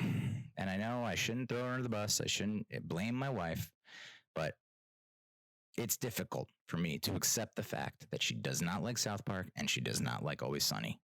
And those shows are still on and going and running strong. And I want to watch them when they happen so I can talk about them with my friends. And I have to do it on my own time. Like, find your own time. Make time. That stinks. Mr. Robot is also back. I'm like completely forgot what happened to Mr. Robot. It's been so long. I have no idea. I think I vaguely remember what happened at the end of the last season, but I think this is the last season. Maybe it's the next last season. It should be kind of wrapping up because we're kind of entering that space where it's like, where are we going? Like, where is this going? Like, let's figure it out, you know? And then for TV, we finished season 4 of The Sopranos, and I'm now seeing why The Sopranos is one of the best shows of all time. Not necessarily willing to put it at number 1, like a lot of lists do. And that's just because of like when I saw it. I guarantee if I saw it when it aired, I'd probably have it number 1, but too much time is gone. I've seen too much shit to put it at number 1. But I'll say this: we finished season 4. The fight scene between Carmela and Tony cemented or persuaded me to understand why Carmela is one of the best characters on TV. That scene, I don't think I've seen that even in the time since the show. I haven't seen that kind of fire, that kind of pushback from a wife to a husband, the kind of conflict that was there. And, you know, my wife was like, how is Tony's the biggest hypocrite? And I'm like, yeah, he's the biggest hypocrite. But in a sense, Carmela is a little bit of a hypocrite. You can kind of see why Tony is calling her out. Like, you knew the deal, dude. You knew what I did. You knew what my father did, my grandfather before him. You know exactly what you're getting into. You knew what your other option was, and you chose me. And now you're going to call me out on it. At the same time, dude, it's like, yeah, I understand how that can wear on you after a while. And after a while, after so many years of taking it and just like kind of like ignoring it, neglecting it, and pushing it outside, pushing it away, it's now inside your home. You now have the gumas or whatever calling you. And it's funny that because it's not when the guma, the Russian chick, calls her and tells her like, hey, that you didn't know that he also effed my cousin, the one with the one leg, the caretaker. That's what set her off. Like, okay, she was mad that the guma called the house, and that's probably like a decent fight that she'll have with Tony, and then he'll buy her something, and it's all good to go. But the fact, when she says that her cousin, the caretaker with the one leg, bang, Tony, that was the straw that broke the camel's back. That's just, and I'm smiling now because it's just funny to me because it's, my values are different. My values are just don't do it. Don't let it happen. You can't allow cheating and then expect it to be confined to this certain person or this type of person. It's just not realistic. That's what set her off. And Tony even said that. He's like, you're okay with like all these whores, but as soon as it's like, I guess because it hit, it's not just the caretaker with the one leg, it's the caretaker of Tony's mom that I commiserated with and that I talked with and that was right in my face this whole time and I didn't know. Yeah, it's that compartmentalization we were talking about. She's able to compartmentalize that. She's definitely not able to compartmentalize the one leg caretaker. I guess like the one leg is part of it. Like if she had 2 legs, Carmela is like not getting separated from Tony. And that's kind of a condemnation of Carmela. The fact that it's like, so what, you're like anti-handicap people now? Like handicapped people can't be more attractive than you? So I don't know. I don't know, Carm, but I just like that. That was a tremendous scene. And that is like, okay, I'm all in now. I'm going to see this through to the end. I'm not going to bail out. We ended up starting season 5. And I will say season 4, I think, was this storyline with Paulie's mom, I guess, is in there for like comedic relief. But then he ends up killing his mom's friend. It's like, ¿qué pasa? Like, what the hell is going on here? Why he just officer, known her since he was a kid, and that's what's so psychopathic about this whole crew, this whole group. And even saw it with Adriana when she's talking about to the FBI lady. I don't know her name, the blonde. I'm sorry, and she's talking about, oh, so and so killed so and so and so and so, and she's like trying to like tiptoe. She didn't say kill, but she said she's giving them information, but not all the information. She's trying to tiptoe around things, but she knows that people are getting murdered and killed. She has to know. That has to be going on in her head, and even though she has this information in her head and it's driving her crazy, it takes the blonde FBI woman to say to her, hey, I was kind of in your camp. Like, I didn't want to be a rat or narc, as you call it. But this guy was stealing guns. He ended up keeping one gun for himself. He was playing with it and went off and shot my sister. And now she's a paraplegic. And then that is what triggered Adriana to be like, oh, snap. Like, I don't know if I can do this anymore. And it's like, what about all the other human lives? Like, those lives are connected to people that have brothers and sisters and mothers and fathers and blah, blah, blah. It's interesting how it happened with Carmela, and it happened with Adriana, and it even happens with Paulie and everyone else in the mafia, in the group that's related. It's like they've normalized that way of life, the violence, and yet they still are prone to have that sympathy and the empathy. It's just such raw emotions going on with everyone. The fact that you talk about respect and how important it is, and honor and loyalty, and then you're constantly disrespecting and dishonoring and betraying all these other people. It's amazing to me. So I'm starting to get it now. I'm starting to buy in. And I really regret saying that. Coming to AJ's defense, I cannot believe this kid gets worse by the episode. It's like every episode he just makes me hate that I said that they ever defended AJ. I mean, in season 5, when the bear shows up and he's just crying like a little bitch, and you're like, oh my God, AJ. I mean, he was I think he should be a junior. I mean, see, this is where it gets a little weird because season 4 ends in December 2002, and then they don't have another episode until like March 2004. So a whole year went by, more than a year went by. And so I guess AJ's now, it has to be a junior in high school now. Because, the last year or 2 years ago, they were saying, he was talking about his sophomore year. And then the kid asked him about college. So it's got to be his junior year. And he's out there like pissing his pants over this bear. And I get it. Bears are scary. And if it were a polar bear and he was in Tampa, people wouldn't know what was going on. Yeah. If you're watching this video, just click on the link to the Tampa story. Anyway, so he cries like a little bitch. He whines, and then you have Carmela come out and with the pots and the pans, and you're starting to see, all right, you know what? Carmela is not, she came across as this very dependent, needy, weak-ish type character in the first couple of seasons, and then by season 4 she's had enough. She's putting her foot down, and now the question season 5 is can she do this?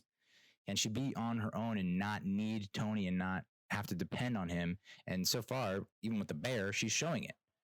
She's saying, I stood up to a bear, I drove him away, and I didn't call you, I called animal control. I went through the appropriate channels. And it's insane. Like, Steve Buscemi is in the show now. Like, I don't know how I didn't remember that, and I just completely forgot. But that's an amazing addition to season 5 is Steve Buscemi, and the fact that he's like not really chirping Tony that hard. He's not really getting under Tony's skin, I don't think, to that great a degree. And yet Tony is still infuriated with his cousin. I guess this is where you start to see that, like, okay. And I think he even said it, like, I keep doing that. There are two Tonys, right? You have two Tonys. You have the gangster psychopath Tony, and he mentions this to Dr. Melfi. And then you have the other Tony. And he's like, you haven't seen the other Tony yet. And I'm like, I feel like we, the audience, have seen little glimpses of the other Tony here and there. But that other Tony is not winning the battle. And you could make an argument that, like, okay, take a look at the other members of his crew. You got fucking Paulie killing his mom's friend, which was just like bizarre. For someone that's like, oh, respect your mother, and he kills his mom's friend. Ooh, she sucked, but like, come on. And then you have Paulie and Chrissy killing the waiter over that bad tip. And you're like, these people don't have the control that Tony has, which is saying a lot, because I don't think Tony has a lot of control. But the fact that Tony killed Ralphie in a fit of rage. So it's like, but I think the difference is that you don't see Tony has more opportunities to give the green light on a lot more wax. I don't know what you call it. Hits or wax. I don't know. And he's had a history of, even with the Ralphie thing, Ralphie could have been axed a dozen times before he actually did kill him. So I think he's shown a lot of restraint over the years, and that's why he's the boss, in my opinion. Because if you just go around ordering hits on everyone, it's like your days are numbered. And especially since I know the ending, it's like, well, I guess the bad side of Tony ends up winning. And even with the Carmine situation, like, he's getting Johnny Sack in his ear saying, like, hey, yeah, you can just, I'll look the other way. And Tony's like, something's off here. Nope, I'm not doing it. And so he's probably better off for it. And that's why Paulie, even though he's a veteran, grizzled, that's why Paulie's not in a position of power. Because he's got this shit going on. He thinks Johnny Sack has, been talking him up to Carmine, and Carmine doesn't even know who Paulie is. That was rough. That was like, ooh, baby. Seeing Paulie's face when he realizes that Johnny Sack has been lying, and now he wants Johnny Sack in the ground. And like Christopher tells a story about when they were out on the woods in the cold in the winter with chasing a Russian or Ukrainian, whatever. And Paulie gets upset, and he's like, Christopher's going down. It's like, Jesus, dude. And it's all solved by a phone call. That's what's so crazy, is like Paulie was on the path to just whacking Christopher and taking him out. And maybe Christopher and Paulie to a certain degree. And then Paulie just calls him and apologizes. And they're like, okay. It's like, there's no way this has been swept under the rug. Are you kidding me? My cat just tried to jump the gate that was already open. Cats are smart. Nope. All right. So I'm back in on The Sopranos.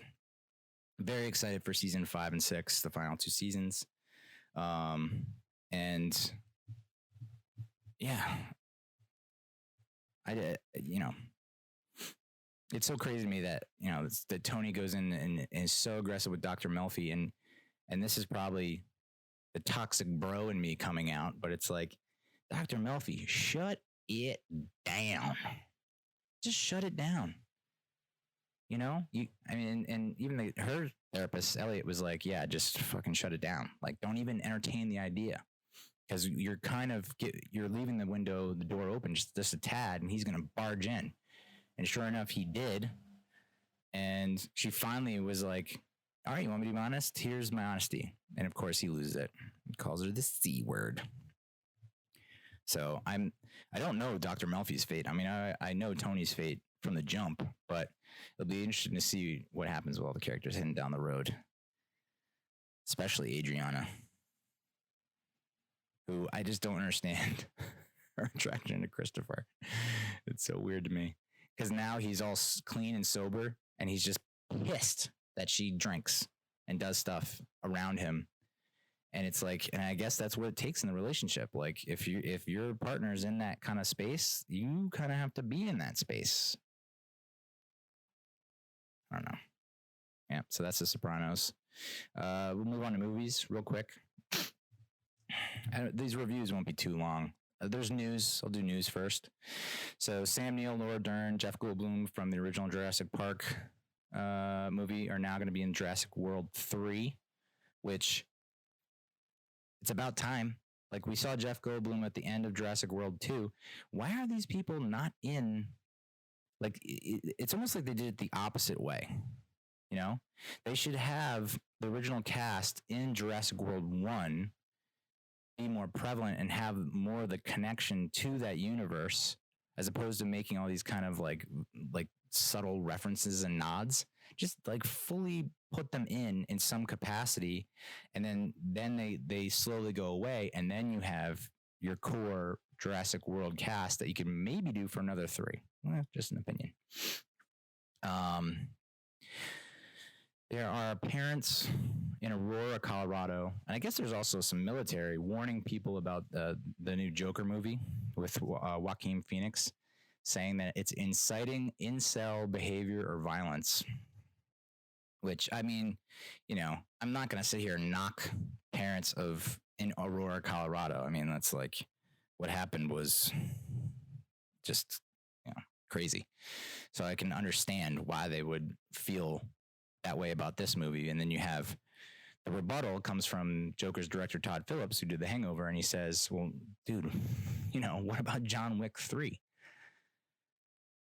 And I get to see his point too, because John Wick 3 is insanely violent. I mean, we talked about it in a previous episode where it's just like the gunshots. There's so many gunshots in John Wick. Like, we need a counter on the number of gunshots in John Wick, because it feels unnecessary, but it also feels kind of hypnotic and almost operatic. It's like a melody to it. I guess the difference would be that John Wick is about an assassin being hunted by assassins. And assassins are so far removed from our real world, from everyday people, that you're not going to have an assassin see another assassin murdering, or a wannabe assassin see assassins murder and go out and murder. Maybe I'm way off on this, but I don't think you're, they're if you're a wannabe assassin, it feels like you're going to be an assassin. You just don't, I don't know. I know we're talking about a sensitive subject with shootings, but I could see how the Joker warning makes more sense, because you have more people. That's the argument I'm making. So you have more people like that Joker character, Arthur Fleck, who has been kind of alienated by society, and has been turned or warped or corrupted into this person that he didn't want to be. Obviously, he has a choice. He has the option to not do that, but he willingly does it, and blames society. And so there's more of a connection to someone.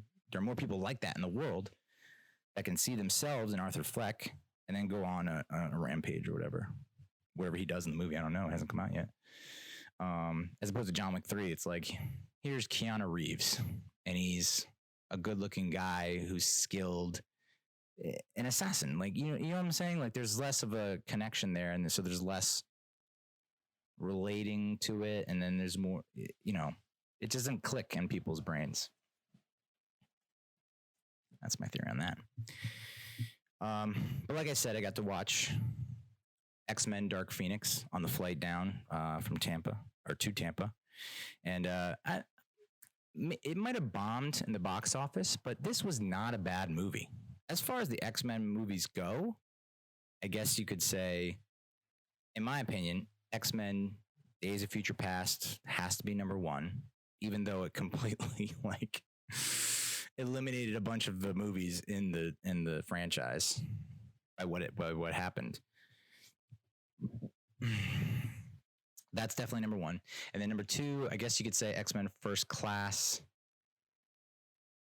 And then number 3 is where it gets, I think it was Apocalypse, right? So I'm not even counting, if we're including the first 3, so X-Men 2, X-Men 3, X-Men 1 probably goes under Days of Future Past. I mean, Days of Future Past was just, I love time travel movies. So, IMHO, number 1, X-Men, number 2. Although some people would say X-Men 2 is better than the first X-Men, which I can kind of see. X-Men 3 is the one that kind of shit the bed. And that was the one that I believe utilized the Dark Phoenix storyline. So why would you ever do another Dark Phoenix storyline when you already know that movie tanked, didn't click or didn't connect? And that's kind of what goes through the mind of a movie exec, is like, well, we didn't get it right the first time, maybe we'll get it right this time. And it's like, oh, okay, third time a charm. No. That being said, I still think it was a good movie. I just think these X-Men movies bomb because I don't think it has the appeal that it should in my mind, but it doesn't have the appeal, the same appeal as Avengers, because Avengers is like, they're not mutants, right? Avengers are, it's a god of thunder. It's a guy who suffered an accident, a guy who's the, subject to a science experiment. It's a woman who just is really skilled, and another guy who happens to have like incredible aim and a billionaire. Those are the people. Whereas the X-Men are friggin' mutants. And I think this is the whole purpose of the whole series and the franchise with the X-Men, is like, let's be more accepting of mutants. Mutants have special powers, are gifted, but they're people, or they should be treated like people. And I think there's still a large swath of the movie-going public that just wants no part of mutants. And that's my opinion. And that's why I don't think the X-Men series will ever be as popular as the Avengers series. Unless they do a crossover, which they won't do because Hugh Jackman's not Wolverine anymore. Whatever. So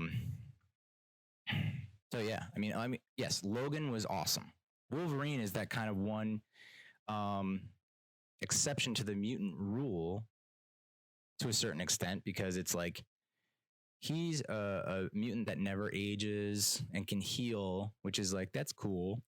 And then was subject to experimentation where it's kind of like against his will. Whereas I think people are more accepting of that, mostly because it's Hugh Jackman, rather than something like Nightcrawler, or Beast or Mystique. It just, I don't know.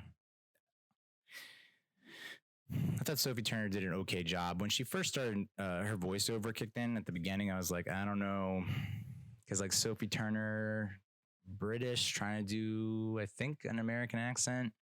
I don't know if I can buy her being this threatening, ominous character.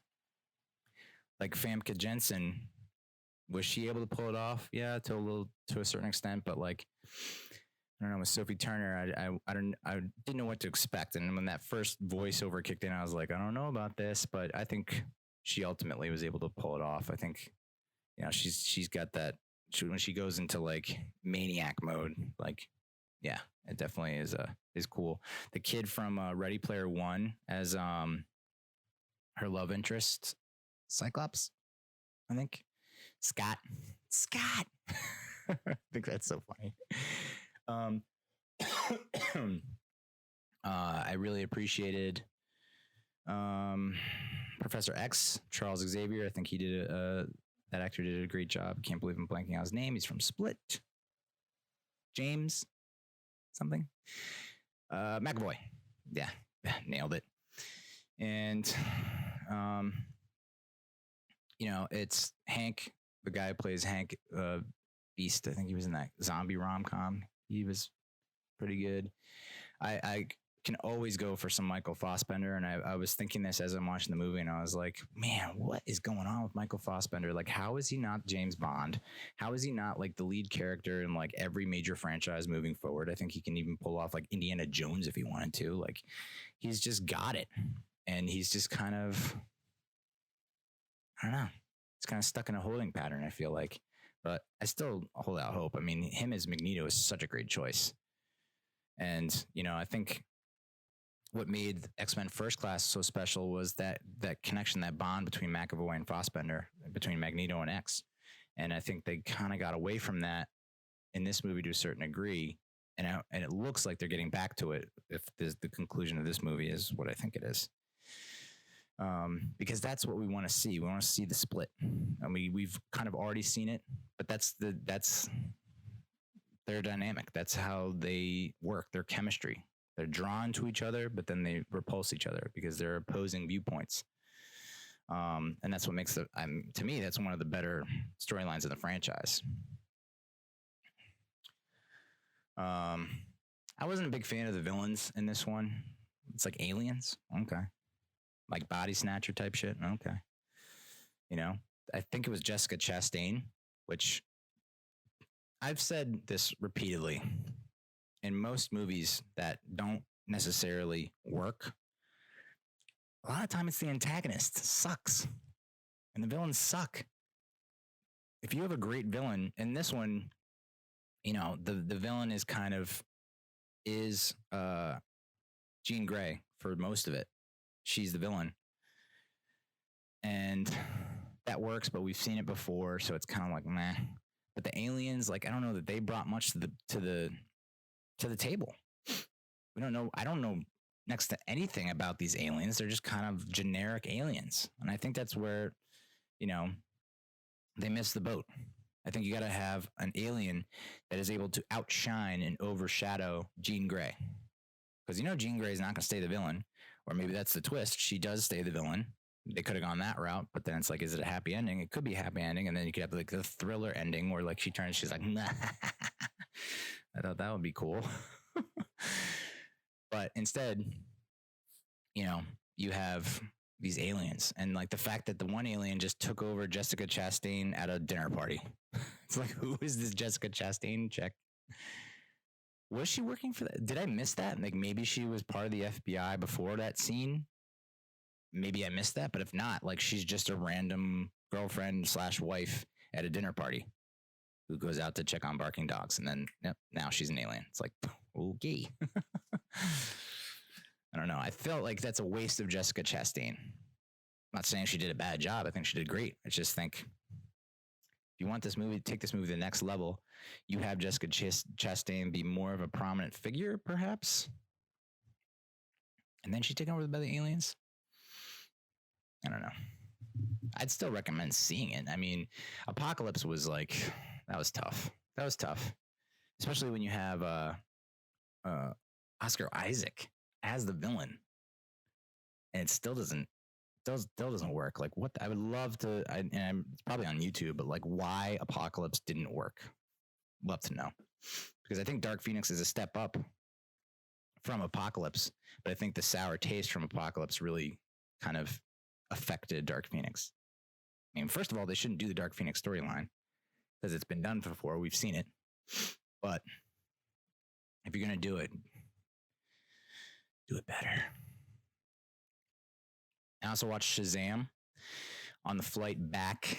I didn't know much about Shazam, and I was like completely not into it during you know, its theatrical release and all the promotions. And when I heard the news about it, and it was like they might get The Rock to play Shazam, I was like, okay, I'm probably in. And then they were like, no, Shazam, The Rock's gonna play Black Adam. And I was like, I don't know who that is, but sounds racist. And then they got this other guy, I want to say Zach Levy, who played Chuck. I guess the NBC show about this guy who becomes a secret agent or something. And I was like, I don't know about this, dude. But I gave it a shot. I didn't know much about the character, the series, or anything like that. And I gave it a shot, and yeah, it was good. I mean, it definitely has a demo. The primary demo is like freshmen in high school, probably younger, say like 8th, 7th, 6th grade. You know, that kind of age set. But it worked, in my opinion. And I love that, what's his name, appeared at the end. The guy from the OC, Seth from the OC, showed up. I was like, that's the perfect, because as soon as I saw the friend, the handicapped friend, who ended up being his foster brother, I was like, okay, I know exactly who that guy is going to be if he ever turns into a superhero. Because I was like, there's a point where it's like, you wish I had these powers, and I wish I had these powers, and I'm like, he's gonna get those powers, dude, for sure. You want to talk about villains too? The guy that got to play the villain, I thought did a tremendous job. And I thought you got to see, and that's why I think this movie worked as opposed to Dark Phoenix, because the villain had a backstory. You got to see why he became a villain. His dad was a dick, his brother was a dick. And he would never be good enough for them. And like his life goal was this mic, like constantly just turns on me without me knowing. I don't know how it's happening. I'm not sure how Shazam fits into the DCEU. I don't see it. And I think you could say the same, like Shazam is maybe the Ant-Man of DCEU. But Ant-Man was not particularly targeted to such a finite group of people, young boys. You know what I'm saying? So Ant-Man ends up being a critical part of the future films in the Marvel universe, cinematic universe, whatever. And it works. But it's like before that, you're like, Ant-Man, really? Ant-Man? And then you see it and you're like, whoa, Ant-Man. Okay, cool. I still, even after watching Shazam and liking it for the most part, I liked it because it just didn't look like most of the other DC films. Like I think about all of them, really. Batman vs. Superman, Justice League, and especially Aquaman. Like the special effects, you can't help but notice that it feels a little cartoonish. Doesn't feel real. Shazam, to a greater extent, felt real. And it had a realer feel to it than most of the other DC films. I still don't see how that's gonna play out though with him working and they, of course they had references to all the other members of the DCEU. I don't know. I just don't see it working. But good film. The villain was great. Like I said, forget the guy's name, Dr. something, but a really cool actor.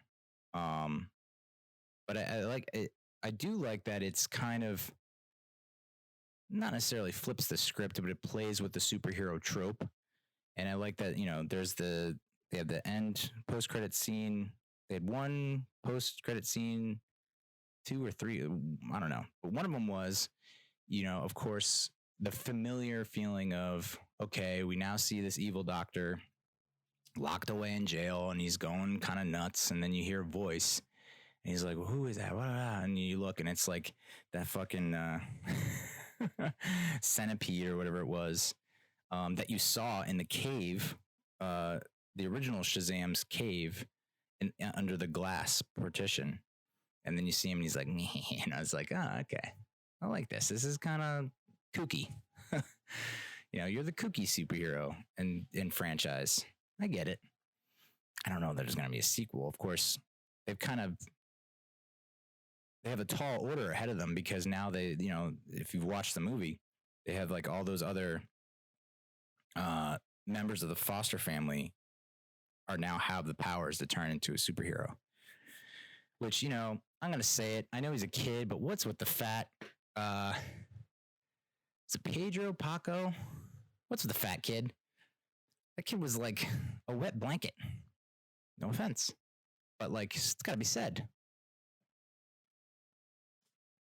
Well, I just want to know why you're including that kid if the kid really didn't like give you anything. Like the little girl kept the secret. I thought that was cool. Like she definitely is like has amazing appeal, electric, magnetic. So she is like, yes, thumbs up. The little Asian kid, I mean, right off the bat is giving me lots of character and it's working. So that's thumbs up. Then you got the fat kid. I just didn't like, where does he come into play? How is he part of this thing? You don't even really need him. I didn't think you needed him. I mean, you see, there's that one scene where he's like, he opens the paper of his test and he sees F. And now I'm thinking about it. Was that Billy Baxton's test or was it the Latin kid's test, the Hispanic kid's test? I don't know, dude. That was like the only scene that was really that memorable with him. I don't know. And also, it's like, is Billy Baxton going to hook up with his foster family sister, the chick who's like trying to get into college? It's like, whoa, got a little bit of a Brady Bunch feel to it. Okay, those reviews sucked. Sorry, won't be uploading those. Okay, well, let's talk Giants. We did talk about Giants a little bit before when I was talking about my bachelor party trip to Tampa. I can't say enough positive things about Daniel Jones. When he got drafted, I was defeated to a certain extent. I felt that the Giants really just took this David Cutcliffe's word at his word, just trusted him kind of blindly and said, oh, here's the next Eli Manning. And it's just like, okay, he looks like Eli and he talks like Eli and blah, blah, blah. This kid is not Eli Manning. Wow. I mean, I know Eli, when he was younger, could move in the pocket a little bit and make some crazy throws. Not like this dude. Not with this kind of accuracy. I mean, it took, if you remember, Eli didn't put up like insane numbers. I mean, we're talking like Daniel Jones. I had him going like 25 or 35 for 298, 2 touchdowns and a pick. I thought that was kind of the line that we were looking at, because they're going to have to throw to win because their defense stinks, which the defense still stinks. But I thought that was the line that Daniel could put up just looking at his preseason alone. I didn't know he had that in him. I mean, he made some really special throws.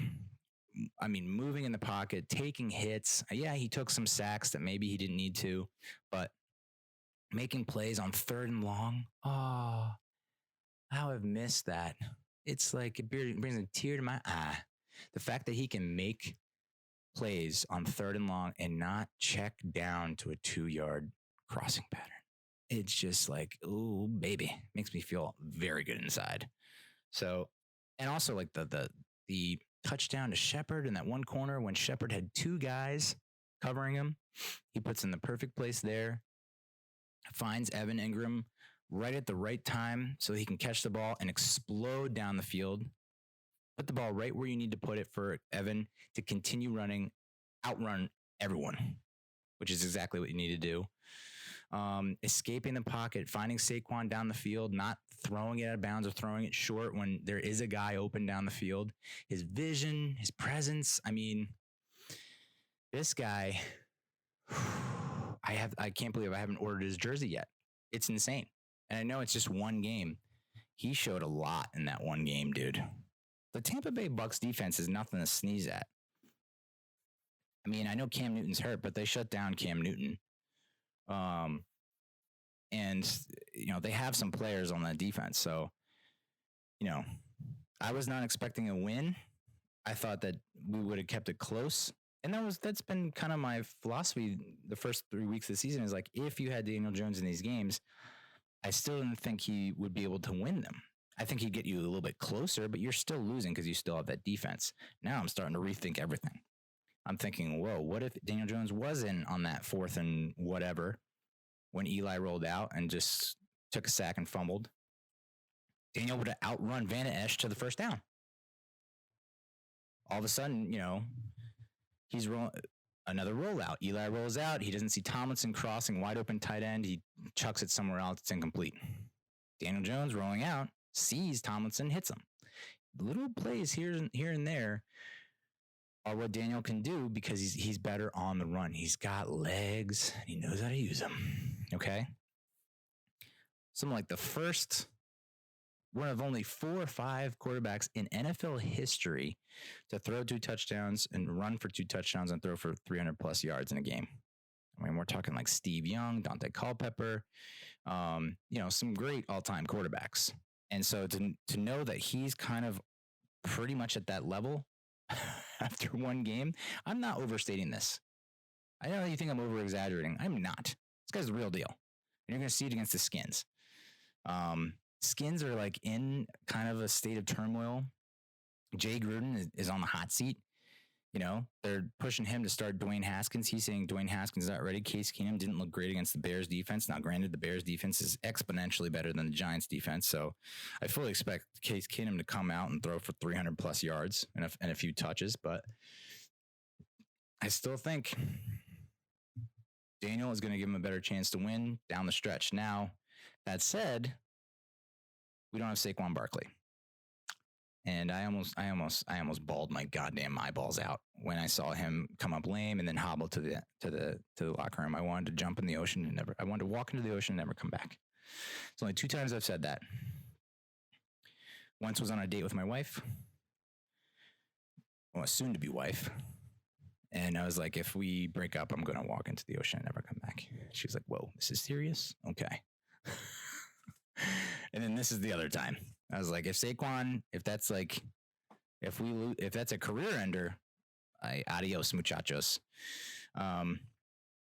So they lose him for 4 to 6 weeks. He's not going to require surgery, high ankle sprain, which if you watch the play, you're like, really? I mean, you've seen Barkley's legs, right?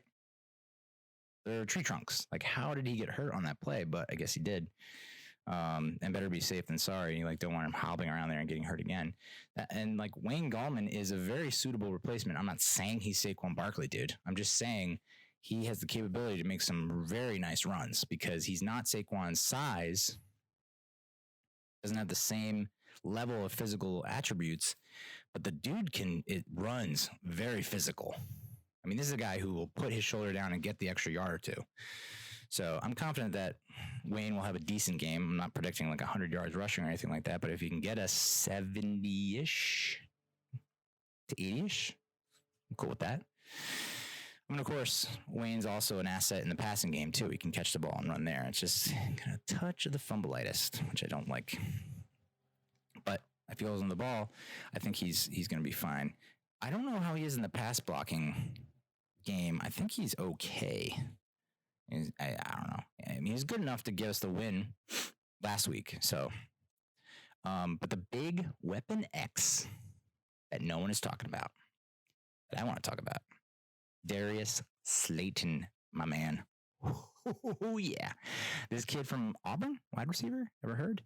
He's been out with a hamstring injury that's been nagging him forever. Dates back to training camp, maybe before that. We have not seen him at all on the field in preseason.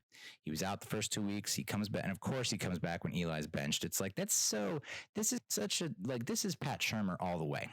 1,000% this is Pat Shurmur.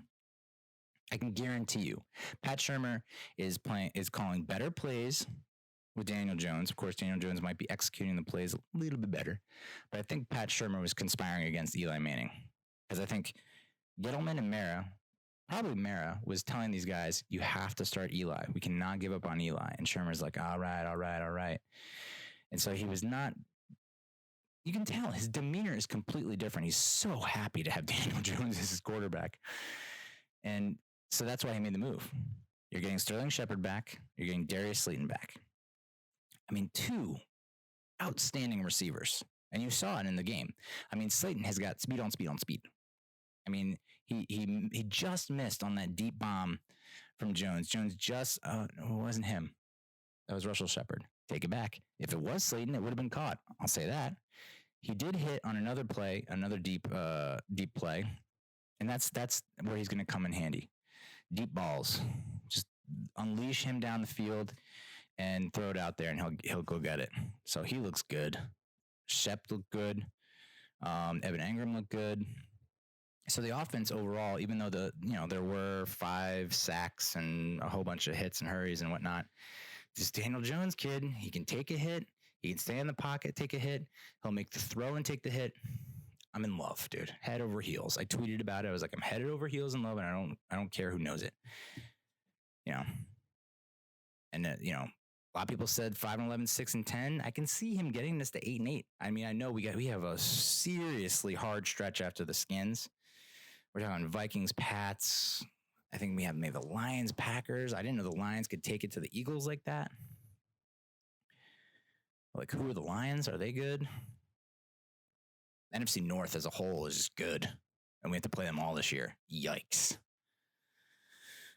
But Darius Slayton is going to be a problem for defenses. That is for sure. I'm so happy he's back. And if he can, is he going to, he's not Odell. Okay. We know that. But if he can be another Shepard, another Sterling, I like that. And then, of course, after the Skins, we get Golden Tate back. Who knows how he plays? Who knows? they'll probably ease him back because I can't see him getting a ton of snaps his first week back. But if you got Sterling Shepard, Evan Engram, Golden Tate, Darius Slayton, 4 legitimate weapons that you have to cover and you have to account for. And we're back, baby. No more of this Benny Fowler, Cody Latimer shit. I mean, thanks for filling in. Next man up. I get it. Appreciate everything they've done, but they're not Darius Slayton, Sterling Shepard, and Golden Tate. It just sucks that Eli never got to play with Golden Tate, and I made this argument. He didn't let him play with a full arsenal. Daniel Jones gets to play with all the tools, all the power weapons. You didn't give Eli that shot, so of course he's gonna look like not garbage, but he's not gonna look great. Of course, there's another rookie who played well, other than Darius Slayton and Daniel Jones, which, we have all these media personalities now having trouble accepting the Danny Dimes nickname. Who are you, dude? What the hell is wrong with the Danny Dimes nickname? It's perfect. Why are we trying to change it? I've seen multiple beat reporters and Giants reporters and whatnot, media personalities saying, can we do better than Danny Dimes nickname? No, we can't. That's his nickname. Deal with it. And then, of course, they always, I think it was Jordan Renan put up a poll being like, do you really like the Danny Dimes nickname? And it was 81%. Yeah, dude. Yes, we do like the Danny Dimes nickname. It is amazing. And then you have another guy who'd be like, oh, can we do better than Danny Dimes? Like, he's got legs. Let's call him Danny Wheels. No, that's a horrible nickname. Danny Wheels? No, it's the Dan Wagon, Danny Dimes, and for the R rating, motherfucker Jones. That's how you go in that order. But another rookie that stepped it up, Ryan Connolly, the middle linebacker from Wisconsin. Alec Ogletree. I mean, you want to talk about one play that pretty much sums up the Giants season so far. Had they lost that game, Alec Ogletree, who apparently got like a high grade from Pro Football Focus in this game. Okay, I need to review the tape, I guess. Recovers the fumble. I think this is in the first quarter, second quarter. Bucs were going in. They were in Giants territory, and he recovers the fumble, and he's gonna score. He's taking it to the house, and he's got an entourage. They're all gonna block for him. He's gonna score. Pulls his hamstring, falls down, and now he's out. I mean, tough look for Ogletree, because I don't know that there are long-term plans for him to stick around after the season. If you look at it, I mean, now with the emergence of Ryan Connolly, I know that they're kind of short. I mean, that's, they're short at inside linebacker. I guess Tay Davis is hurt, and now they just brought back Nate Stupar. But Ryan Connolly looks good, and if he can continue to perform, it's like, I don't know. Ogletree is a big contract. Might be trade bait. I'd have to say, like, Alec Ogletree and Janoris Jenkins are probably trade bait if the season goes really south. Try and get something for those guys and then continue to play. But your young guys, and this is kind of like what I wanted to bring up and how I wanted to end the Giants section. Look at what Gettleman has done. And I know at the first 2 weeks, it was kind of like, meh. But week 3 kind of showed what's going on. And I think someone even made the comparison. I'll get to it in a second, but we have 0 players from the 2015 NFL draft on the team. Flowers departed last year. Collins gone before this year. That's crazy. 0 players from the 15 draft. We have 0 players from drafts before that, minus 2007 Zach Diassi. Shout out Zach. That's kind of nuts. And I know the average NFL career is around 3.3 years, so it kind of makes sense that most of your average players would be gone. But the fact that you have 0 players, not one, is insane. But that's Gettleman saying to Jerry Reese, hey, right there, buddy. Take it, sit on it, and swivel. And you can see it, like 1 of 6 players from the 2016 draft. Sterling Shepard, that's it. And that's because Shep has put up some amazing numbers in OBJ's absence and should put up some decent numbers this year. I mean, he's a solid number 2. I don't think he can be the number 1, but he's solid number 2. The other players in that draft, Jarrell Adams is with the Texans. Paul Perkins got picked up by the Lions. Eli Apple got traded, which I guess the jury's still out on that trade. I still don't like Eli Apple. I think he's kind of the worst, but I guess he's still playing well for the Saints, I guess. BJ Goodson traded the Packers. So they have 1 of 6 from the 16 draft, and they have 3 of 6 from Reese's last draft in 17. Evan Engram, who, I mean, yeah, he's going to stay on the team. Dalvin Tomlinson, who's looked okay. I think he's an okay, for depth on the defensive line. And then Wayne Gallman. And everyone else, adios. And we have 4 of 6 players from the 2018 draft. So we have Saquon, lifetime Giant. Will Hernandez should be a lifetime Giant. BJ Hill, he had 5.5 sacks last year, something like that. And then Lorenzo Carter, who is a starter, and we're kind of waiting for him to blossom or blow up because everyone seems to think that he's got that potential. So we'll see. The jury's kind of still out on him, but that's 4 of 6 guys that landed in 18, of course. Laletta was one of the other ones, and then I forget who the other player was. Damn. Sucks. Here's the big stat. 8 of 10 players from the 2019 draft are starters or play a lot of snaps, are active, I should say. 6 of those 8 are starters or play a lot of snaps. So you got Daniel Jones. You got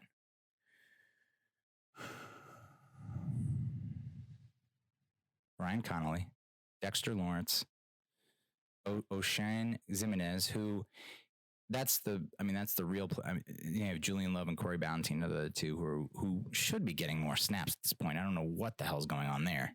I mean, who are you protecting them from? Just throw them out there, see what you got. But O'Shane Zimenez, so he's the one that everyone's going to keep looking at, along with Dexter Lawrence and DeAndre Baker. Excuse me, forgot DeAndre, and for good reason. Although he was getting somewhat torched, I guess, in the first half, maybe. And then he had Godwin on lockdown again in week 3. So maybe DeAndre Baker, they've figured out how to use him, and he's starting to play up to his potential. Hopefully, if he does, we're in a good spot. But O'Shane Zimenez, there was a stat.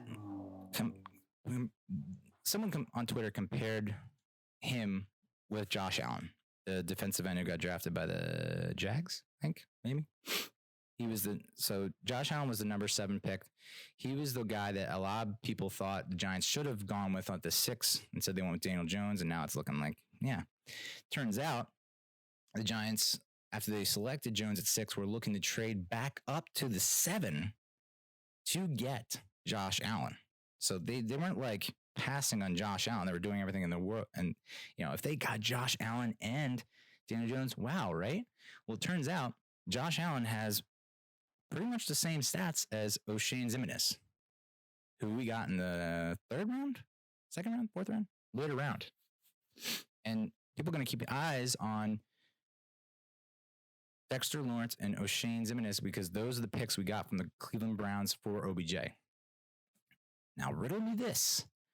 If O'Shane Zimenez turns out to be a Josh Allen type player in the NFL and Dexter Lawrence if those 2 become Pro Bowlers, and you got Zeitler and Jabril Peppers gives you something as, because right now he's not giving you a whole lot.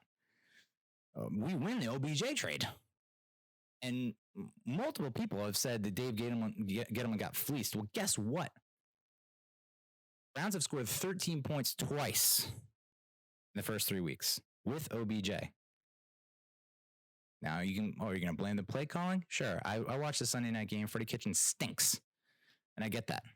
But at the same time, Giants are looking pretty good with the guys that they got. So if you've already made your decision on that trade, might want to rethink it.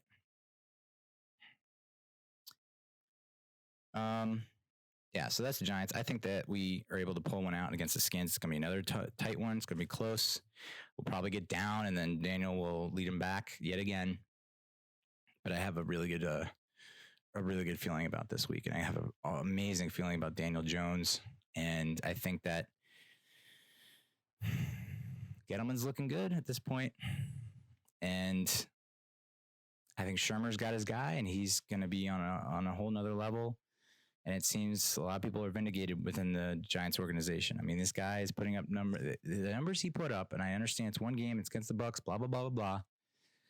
But to do it without Saquon, to lead them back, to make big time throws, fourth down, make a big time run, just everything he's doing is coming up roses and rainbows. And I'm all in for it. I got to order that jersey like yesterday. So let's go, Big Blue. All right, so that's Giants talk. Kept it fairly short, I guess. Although I should say this. I'll mention this real quick.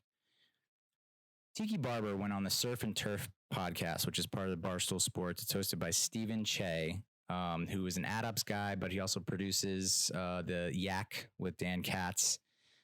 He hosts the podcast with Willie Colon, who's a former lineman, played for the Steelers and Jets, who I'm not a big fan, but he'll eat me alive. So don't. So they have a Surf and Turf podcast. They had Tiki Barber on. Now I'm starting to, I don't know. Part of me wants to rethink how Giants fans feel about Tiki Barber, because ever since he made the comments, ever since he retired in 2007 and we went to win the Super Bowl without him, and he made the comments that Eli will never be a winner, blah, blah, blah, blah. I don't know. Listening to him, watching him, this interview on the Surf and Turf podcast on Barstool Sports, I was starting to turn. I was like, you know what? Maybe he is misunderstood. Maybe he is the Terrell Owens of the Giants franchise. Maybe he is, his comments get twisted and his quotes get misquoted. And maybe he is that guy that's just like his words are getting used against him because he's willing to be real and honest and upfront and frank and direct. And I appreciate that. So why don't I appreciate Tiki more, especially after everything he gave us? And I'm so close to being back in on him. And it's been so long. It's been 10 years since 12 years since he retired. Like, when do we start to come back on the Tiki train and not boo him when we see his face on the Jumbotron or hear his name get mentioned? When is that? And has he apologized? Has there been an apology? Probably. And we just never accepted it.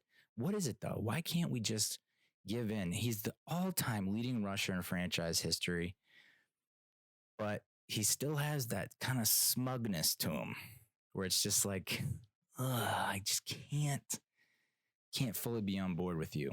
There's just something there that's just not willing to give in, which is nuts, because you have players like Shockey and Toomer who had big personalities and talk a big game.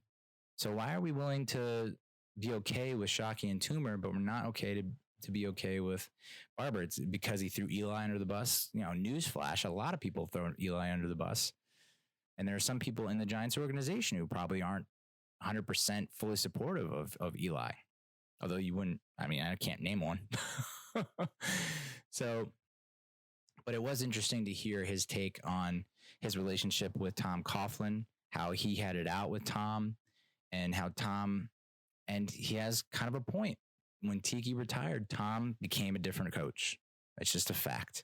He had players calling him up, Tiki up, and saying like, wow, he's got this leadership group, and we're going bowling now. It seems like it's not as a harsh environment as it was when you were here. And you wonder, like, if Tiki did stick around and he got that Super Bowl ring in 2007 with Coughlin, is everything different? Is that really it? Is everything different? Do we forget all the other nonsense? I don't know. I'm not there yet, but the interview was good because and I know he's been very public and outspoken since he retired. I mean, he's got his own show that I just don't pay attention to. So maybe he's already addressed a lot of this stuff on there, but it was, nice to have this uncensored kind of stage for him to vent a little bit. And for him to say, like, he went over the 2005 Giants, how like that was the season that really was the most emotional for him because of Wellington Mara passing and Steve Tisch passing. So I think they both passed during that season, and both owners were like, this is the season team of record for them. I don't know what that means really, but it really stuck with Tiki. And so that was pretty emotional, and to see him get, a little choked up there was interesting. And he talked about, but the big one And he talked about his retirement, about just like, you know, his heart wasn't 100% there and his body was not 100% there either.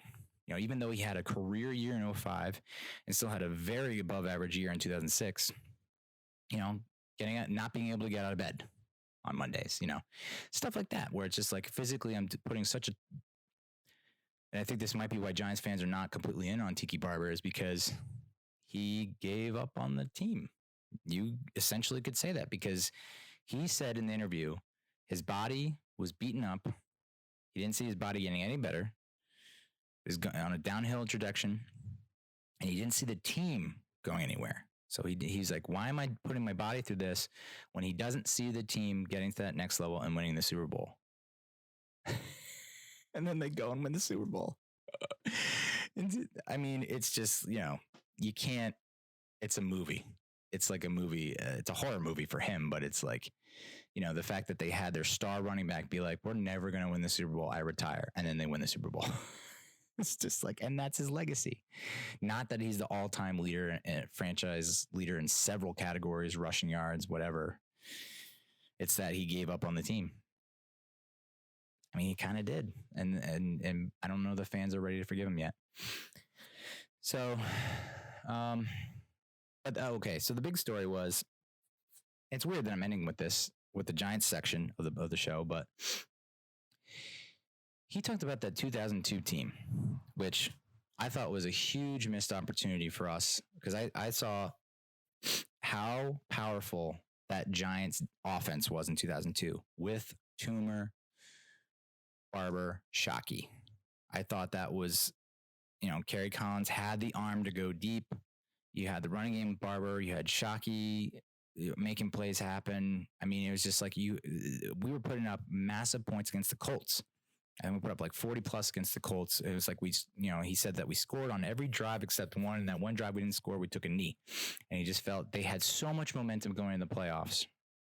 And I remember watching that friggin', I guess it's a wild card game. Yeah. January 2003 in San Francisco. Giants go up big and they end up blowing a 24-point lead just because they couldn't get it together. Shockey drops the touchdown pass that we thought, oh, whatever, it's okay. Ends up coming back to bite him in the ass. Jeff Garcia goes off. Terrell Owens goes off. And all of a sudden, we've lost the humongous, seemingly insurmountable lead, but we have the chance to win. We're setting up for a field goal. Trey Junkins, the long snapper, we signed him the week of. Bad snap.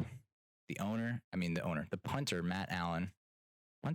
Matt Allen can't really field the ball. Immediately pops up, has the ball up in his hand, and is screaming Oski or whatever they're screaming, so people know to go out into the pass patterns. Rich Soibert, who lined up as an eligible receiver and told the referees, hey, I'm eligible. Check it out, bro. And the referees are like, gotcha. We'll never call you for a legal man downfield. Soibert runs down the field. Allen tries to hit him. Soibert gets pulled down by the jersey by a 49ers defender. The 49ers defender immediately knows he made a mistake because Rich Soibert is eligible. And the referees throw the flags, and we're all like, oh, yes. Pass interference on the 49ers. We're going to set up for another field goal. We're going to kick it because it's a gimme, and we're going to go on to Tampa Bay. Didn't happen. They called ineligible receiver on Rich Soibert. Game over. And I remember I had just started grad school down at Johns Hopkins. It was the first weekend in January. I had gone out very hard the night before. And so I was in like my hangover clothes on the couch, watching in the stupor and being so excited and feeling so good when we got up by 24 points and then seeing it all crumble away. And then that last play and just screaming at the TV and staring at the TV. I think I stared at the TV all night. I didn't go to sleep because I was like, I don't understand the referees blow that. And then, of course, like the day after, the week after, the referees are like, oh, boy, wow, what a boner. My bad. And you're like, so do we replay the down? Is that how this works? We replay the end of the game, right? And we get to get the ball at this yard line, then we kick the field goal, and then we win, and then we get to go to Tampa Bay. Correct? Oh, no. You get an apology. We're sorry. And it's like, oh, my God. So I bring this up. Now I give you the full story, even though you already knew the full story if you're a Giants fan. Because Tiki says, okay, so the thing is, we should have got the penalty. We should have got another chance to field goal. We'd probably make the field goal. We go to Tampa Bay. Tiki says, the Giants, 2002 Giants, would have beat the Buccaneers in Tampa. Whoa. Because, not sure if you're a history buff, the Bucs won the Super Bowl that year over the Raiders by a very large margin. I want to say 51-3. Could be wrong. That's a bold statement. And I think the other two guys, Willie and Steven Che, in the room were like, I don't know about that. Because the Bucs had a lights out defense. I mean, the defense carried them throughout the whole year. They had friggin' Brad Johnson as the quarterback and John Gruden calling plays. Spider 2, why banana? No, it's not a good impression. But the defense carried them. But Tiki was saying that the Giants had a very strong running game, and the Bucs couldn't defend the run, and so we would have run all over the Bucs and not passed, because if you pass, that's where you get in trouble with the Bucs. So they would have run, and they would have run, and they would have won. I mean, I'm trying to write a blog post about it right now, because it's like, what happens if they beat the Bucs? Do they go to the Super Bowl, and do they win? Not that far-fetched. I mean, of course, they have to go into Philly and beat Philly, and I don't know that they're going to do that because they always have a problem with Philly. Whatever. But something to chew on. To think that if you're into the whole alternate universe theory, there's like on Earth 86 or whatever, Earth 2002, that other Earth, that other universe, that other timeline, the Giants get the penalty, they kick the field goal, they go to Tampa, they win, and maybe they go to the Super Bowl and win. I'd love to just, I wish there was like, you could pay like $20 to just see a time lapse of that happen.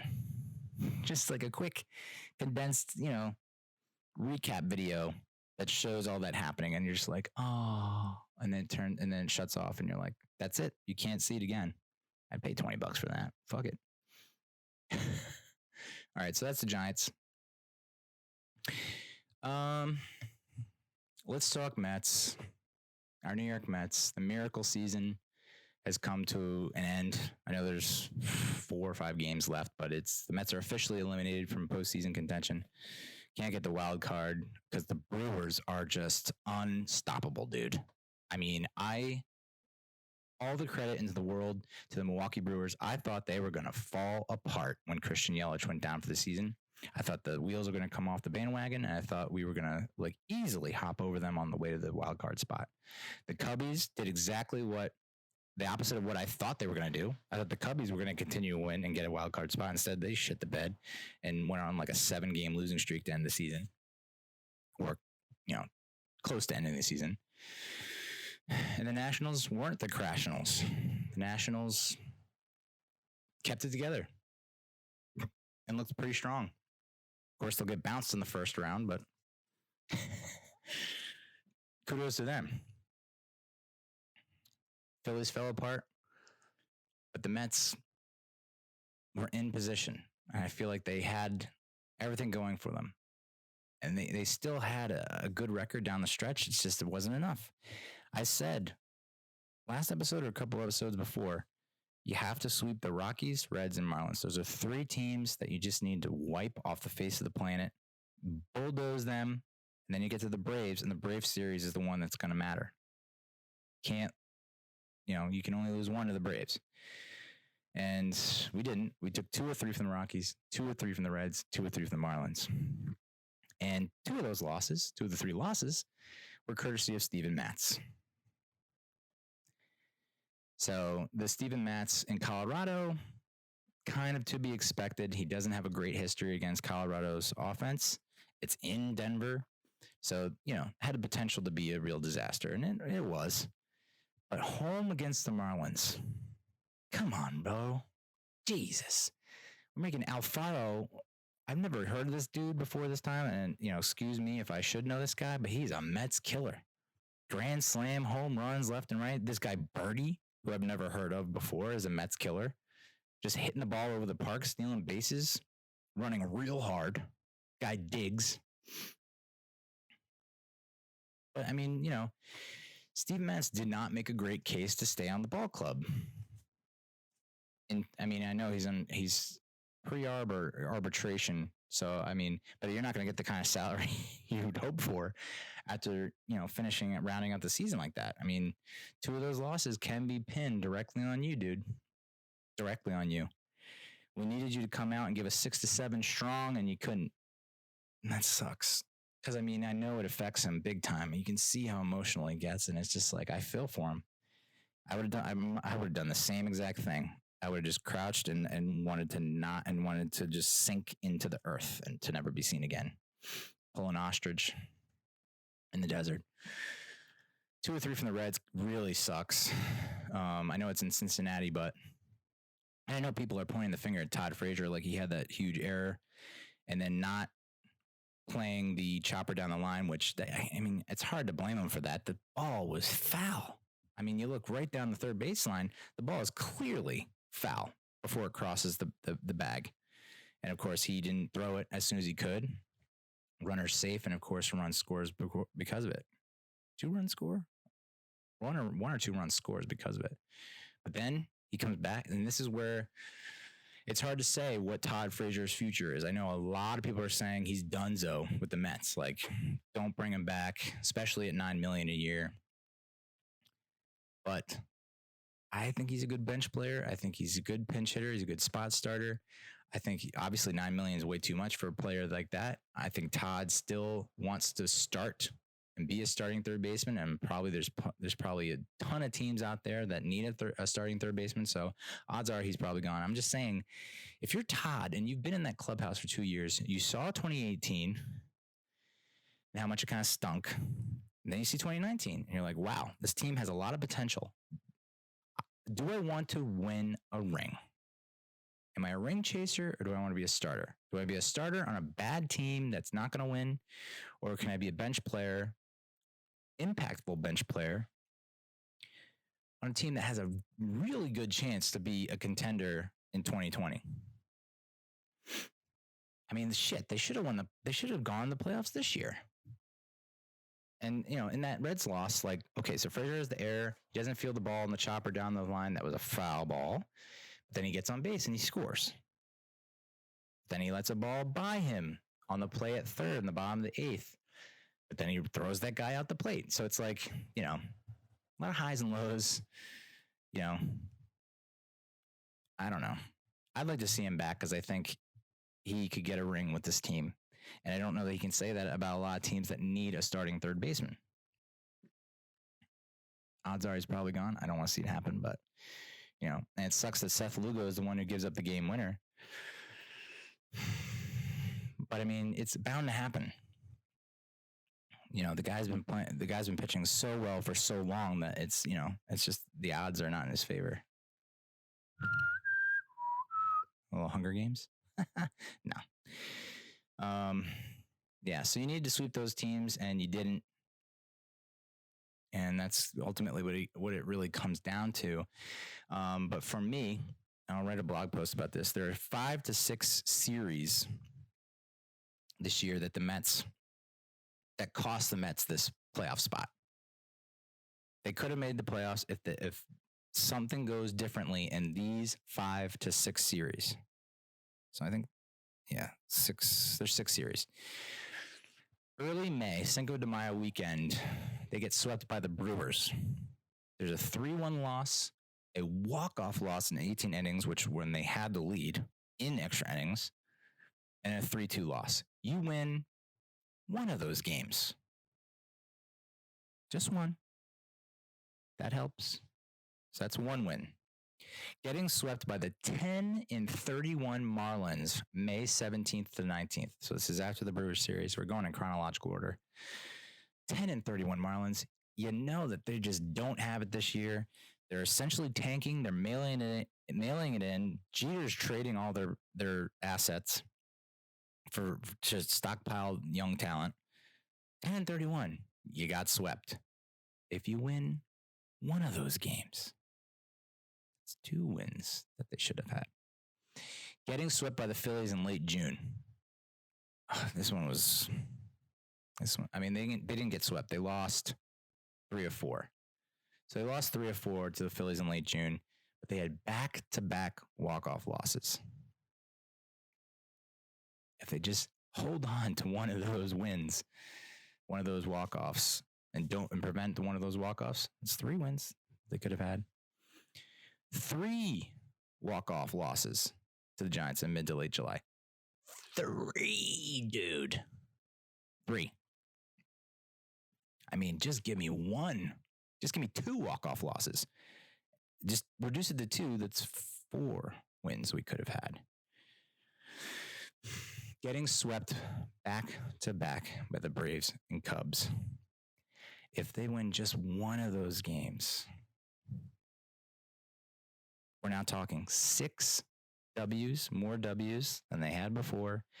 And they're essentially tied with the Brewers for that second wild card spot. God damn it. Can you imagine if they got the Edwin Diaz from 2018? 2018, Edwin Diaz is your closer. Not only do we get 5 to 6 wins, I just rattled them off, we probably get 5 to 6 more wins. And we definitely have a wild card spot. If Familia is anywhere close to where he used to be, how many more wins do you get then? So, I mean, you can see how easily the season just got away from them. Just seriously got away. But you can also see how they're in a good position, knowing, I mean, the talent that they have, that they're in a good position for 2020. I mean, you know, stats are getting old hat at this point, but the stats are like, 57% save percentage, 22nd in the majors, 5th worst in the National League, 27 blown saves, 3rd most in the NFL. What's bananas is that the Dodgers have just about as much or more blown saves as the Mets, and they've gotten like 100 plus wins. They just have more save opportunities. And the Nationals too. But I don't know how they pulled together down the stretch, because they've been one of the hottest teams along with the Brewers. And that's why they're in the playoffs. The Mets aren't. I mean, Jacob deGrom should win the Cy Young. I don't understand how this is even a conversation. The guy's been outstanding. It's just his record doesn't reflect that, because the offense decides to just take a mini vacay, a little staycation when he takes the bump, which I can't. You got to answer something for me. If I were to ask you, and I know this, I'm giving it away, but who's on the bump today? I mean, come on. Who do you think I'm talking about? I'm asking who's pitching. I asked that down at the bachelor party in Tampa, and I got a bunch of blank stares and faces. Everyone thought I was talking about nose candy. It's like, yeah. Come on, guys. I know it's a party, but who's on the bump today? For the Mets, I mean, whatever. Yeah, love DeGrom. I mean, I could rattle off all kinds of numbers all day. It just, reiterates and confirms the guy is outstanding. And he's only 31, and we have him for until 2023, 2024, which we have a lot of guys until 2023, 2024, a lot of good players. So if you don't feel good about the Mets, I don't know what needs to happen for you to get on board. I thought this was a cool stat just because I feel like this is something that would happen to me. Paul Sewald, the reliever, got his first win in 118 Major League Baseball games. That is insane.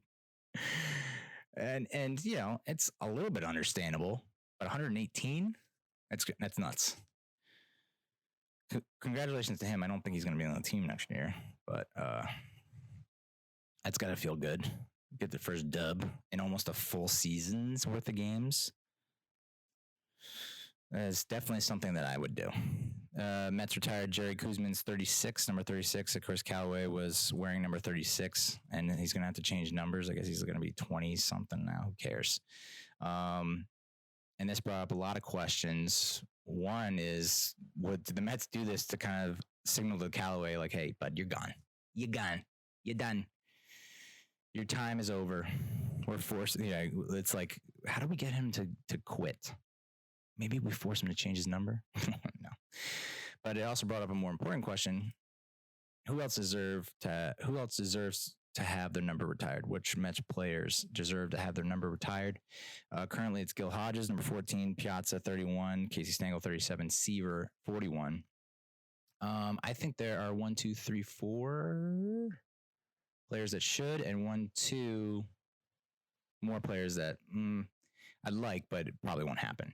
So the 4 players, I'll start with the obvious ones. David Wright, number 5. I mean, I'm surprised it hasn't happened yet.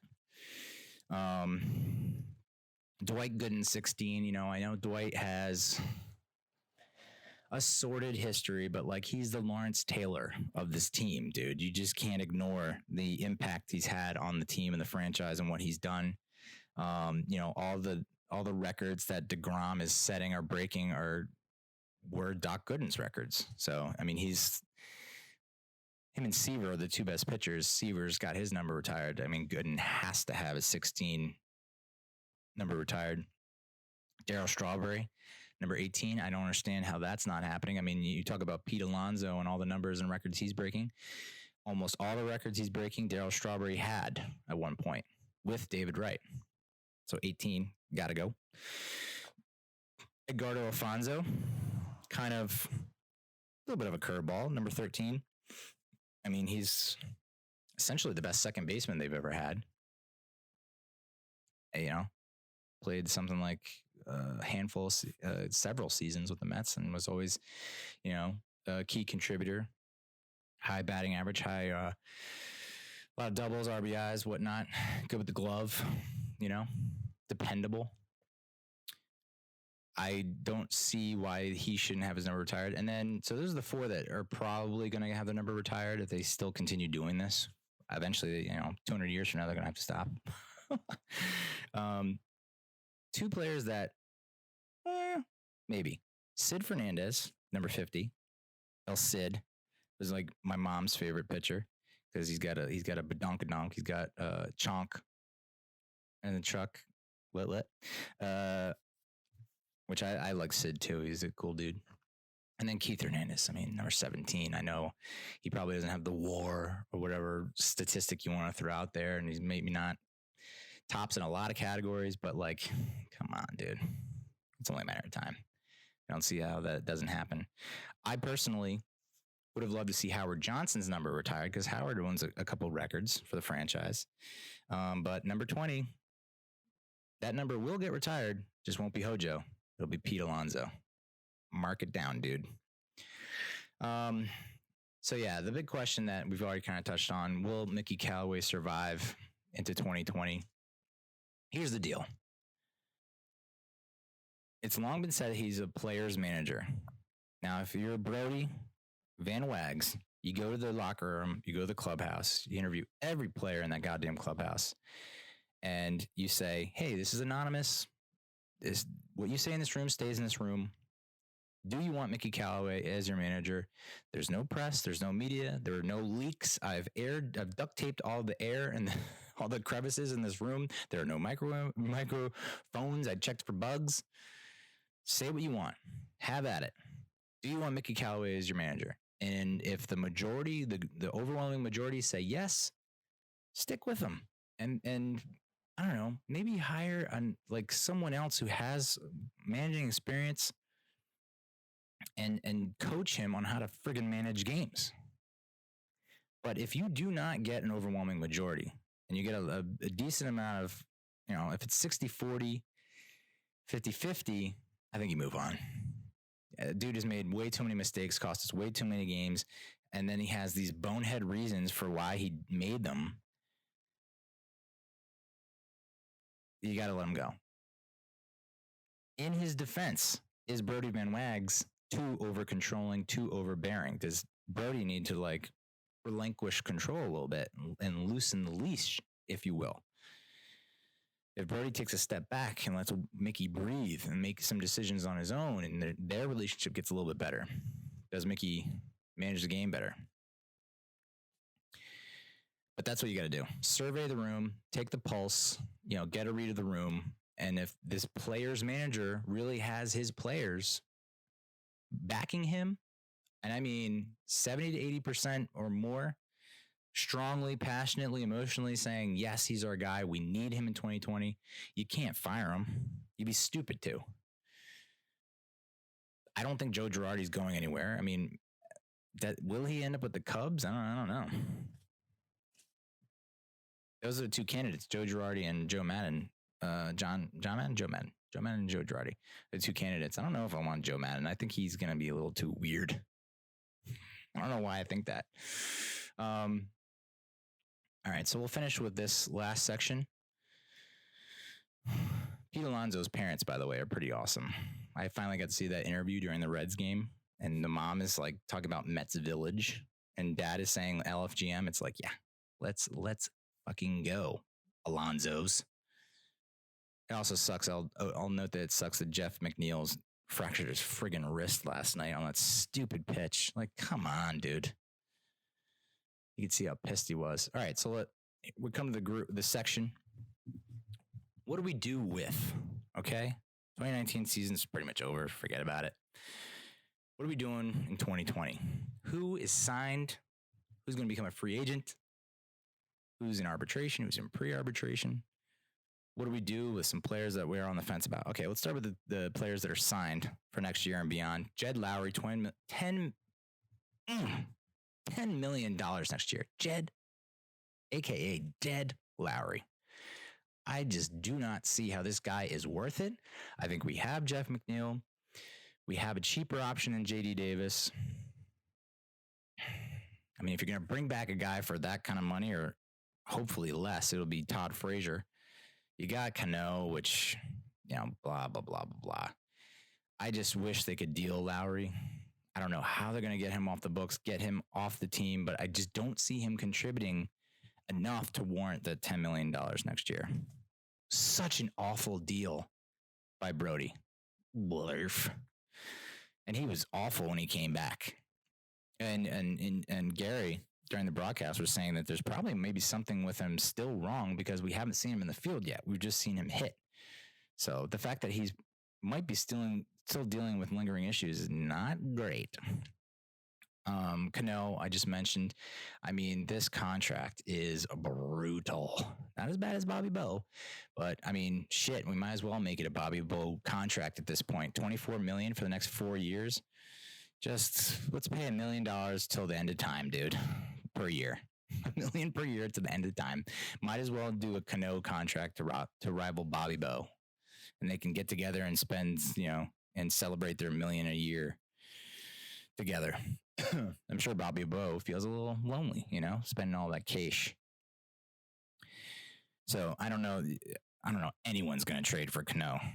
We're probably stuck with him, unless I guess you can designate him and then maybe save money. I don't know all the rules, dude. All I know is that stinks that we have him for 4 years. And I know he got hot, and he was hot in the second half, but you can fully expect him to be injured for a large chunk of the season each year. He might, for sure. So that sucks. I don't see anyone trading for him. Jarvis Familia, that's another bad contract. $12 million for the next 2 years. Yikes. I don't see him getting much better at all. So I don't know who would take him off our hands. So we can probably have to deal with that. Eat that. Wilson Ramos, $10 million for next year. And then we have a team option in 2021 for $10 million. Again, I mean, this guy's showed that he's got a bat and that he can he went on a 26 game hitting streak, and he can be the offensive surge that we need behind the plate. He just stinks behind the plate. Defensively, can't throw guys out, can't block the ball. So is that something you're willing to sacrifice for runs? Again, I don't have a degree in analytics. Wish I did, but I need some stat nerd, math geek to come out and say, no, Ramos is not worth it. I think he has he was top 9 in WAR this year. I think it was like a 1 point something. So I guess he's not really costing you games. I mean, Cano had a worse WAR than Ramos, which is saying a lot.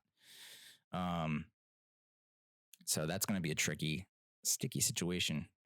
I mean, I'd love to see if we could trade him to an AL team and say, hey, we got your DH. Here's your DH, Wilson Ramos. But I just don't think it's going to happen.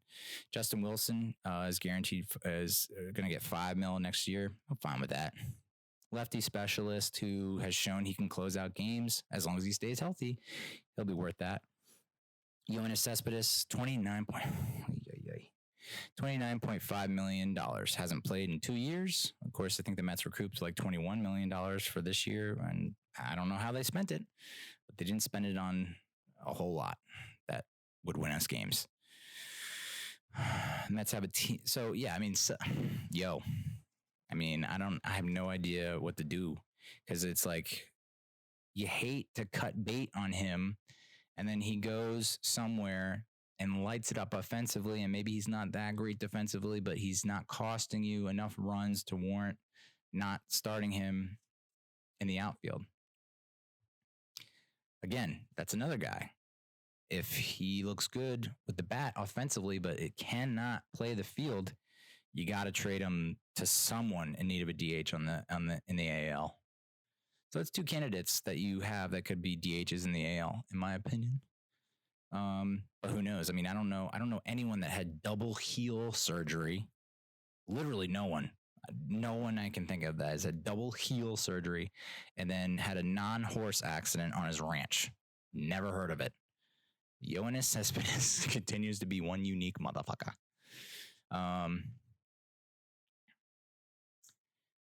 Yeah, so he's the wild card. And I know it's been said multiple times, but he is the wild card. What is he going to look like coming into next year? And if he looks like absolute shit, oh man, that sucks. But if his bat looks good and he stinks in the outfield, I mean, you got to move him. Simple as that. Brad Bratch, $5 million team option. I mean, I know this guy's a Mets fanish. I know he showed a lot of fire. He's shown a lot of motion, but he cost us those stupid runs in the Marlins game where he didn't break for first quick enough. It seems like he had a stretch where he was the guy against right-handers, and Louis Avalon was the guy against left-handers. And that was a good duo. I just can't see $5 million. I don't know. I could be very wrong on that. So I'm most likely out. But again, the Mets bullpen is so thin that it's like if you've shown any kind of promise or, flashed any kind of average ability, $5 million might be worth it. I just don't put him on the same level as Justin Wilson. Do you? Kind of a slap in the face to Justin Wilson. So I don't know. So those are the guys who are under contract and get their salaries are determined. Of course, there are guys that are under contract but are in arbitration and pre-arbitration. We'll get to that in a second. The free agents, guys that are going to be free agents. Juan Lagares. It's been real, dude. I'm so happy that you had your first ever Grand Slam. You had that amazing game where you were hitting the snot out of the ball. Perfect way to end your Mets career. When he signed that contract, I was a little surprised. I was like, wow, okay, I know he won a Gold Glove, and I know defense is important, but that's a lot to give someone that is not that great at the plate. So it's been fun. I wish him all the best. It'd be interesting to see where he ends up. Of course, he'll probably end up on the fucking Braves or Nats or Marlins or Phillies and just decimate us. But I think we can do better. And that's saying a lot because we're thin in the outfield. Ironically, because we have infielders playing the outfield, McNeil, Smith, and Davis, which is going to make for a crowded infield, very crowded infield. So we are hurting in the outfield, and we need outfielders. I just don't think Juan Lagares is it, especially not $9 million a year. Frazier, again, I already talked about this. He made $9 million this season. I don't see us paying $9 million to keep him next season. Especially if he's not, I don't think he would be a starter. I would hope he's not a starter. I don't know. So I think we've seen the last of him, which sucks because I think he could get a ring with the Mets, but I don't want to repeat myself. So Todd, apologies, but if things were different, you know what I'm saying? Too many infielders. Too many cooks in the kitchen. Zach Wheeler, he is 29. And he made around $6 million this year. And I looked at spottrack.com, pretty dependable website. They said his market value is 4 years at around 94 mil, which is an average salary of 23.5 million. Yo, hello, that's a lot of money for Zach Wheeler. That kind of contract is comparable to the ones that these following players got that kind of contract: Patrick Corbin, Yu Darvish, Nathan Eovaldi, Jacob deGrom. So you're saying Zach Wheeler is on that level, Jacob deGrom's level. It's very lofty. So I don't know if I'm willing to buy into that just yet. But again, he was putting up numbers somewhat comparable to deGrom. We'd have deGrom go 7 innings, 0 runs, lots of strikeouts, and then Wheeler would pretty much almost do the same. He would match those numbers. So if you're getting that Wheeler and you're getting deGrom 2.0, another version of deGrom, I don't hate it. I think maybe you open the wallet, especially considering Steven Matz is not giving you what you want him to give you. Noah Syndergaard is not giving you what you want to give him, and you don't know what Marcus Stroman can give you. You know, his first couple outings, it was like, wow, I can't believe we made this trade. And then his last couple outings, he's been amazing. I mean, he's not giving you what deGrom and Wheeler give you, but he's giving you enough to win. So, and that's kind of the conundrum you're stuck with right there. Personally, I think, and this will never happen because the Mets ownership is stingy when it comes to opening their wallet, but just, pay them. Pay them. And then I think, he's shown enough over the last 2 years. I know that he's had some rocky starts this season towards the early part. And the first half of last season, he wasn't where he is now. But I think he's hit his groove. And he's only 29. And if you sign him for 4 years, 23 million a year, I think that, and he knows that you're saying, hey, we think you are of the same caliber as Jacob deGrom. That does a lot for your ego and your confidence. And for a guy that was so worried, I mean, I can't imagine psychologically what he's been through, because he's been mentioned as trade bait every All-Star break, every year. It's, Wheeler's going to get dealt. They're dangling Wheeler. So they've been wanting to get rid of him, but then he's starting to give you the kind of numbers that deGrom does. And it's like, these next 4 years, the Mets have a good, really good chance of winning a World Series.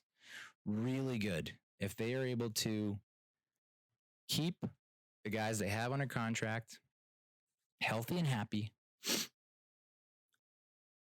and they add a couple pieces in the bullpen, one guy in the field, maybe 2, real good chance of winning a World Series. And I think that has to be their pitch to Wheeler too, especially if they're going to try and lowball him. It's like, do you want to earn 23.5 mil with the Marlins or some other shit team? Or do you want to earn 20 million a year for us? And you could be the number 2 and win a World Series. I mean, that's what you got to weigh. And I don't know that Zach's very partial to the Mets at this point, because they've wanted to trade him for so long. That's going to be tough. I still think he's worth it. I really do. I think this is not a mirage. It's not fluke. He's done it consistently enough to let you know, hey, even if he doesn't give us the deGrom numbers, the 7 innings, no runs, single digit hits, double digit strikeouts, single digit walks, the 1-ish whip. Even if he gives you slightly worse than that, it's still better than the major league average. I just don't know that you can go into 2020 with Syndergaard as your 2. That's tough. The other free agent is Louis Avalon, who's a lefty specialist. He made $1.6 million this season. I felt like for a stretch, him and Brad Bratch were looking good as the lefty righty specialists, and then they kind of fell off the wagon a little bit.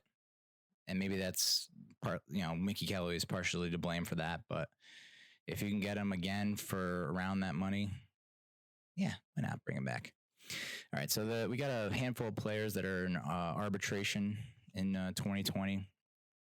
I had to look up arbitration because I'm like not totally familiar with it. But Marcus Stroman, he made $7.4 million last year. I think he could be worth that, especially if we're getting the guy who in the last 2 or 3 starts. If we get that guy or a form of that guy, you can give us 6-ish innings. As long as he can get, if he's giving us these like struggling to get out of the 5th, no, thank you. But I think a lot of that, the first couple of starts were just jitters. It's like, hey, I'm with a team that I want to be a part of, and I want to prove that they won this trade. I think that has to play in his mind. He seems like that kind of player where that is going to affect him to a certain extent. He's an emotional guy, and I love that he's emotional. I love that he's fiery and passionate. I love that. It's good to see. But you can see how maybe the emotions got the best of him in the first couple starts, and he wasn't as accurate as he would have liked to be. But then I think he kind of recentered, calibrated, and I think that's the guy you're going to get in 2020 when he realizes, okay, I'm part of the team now. I'm not.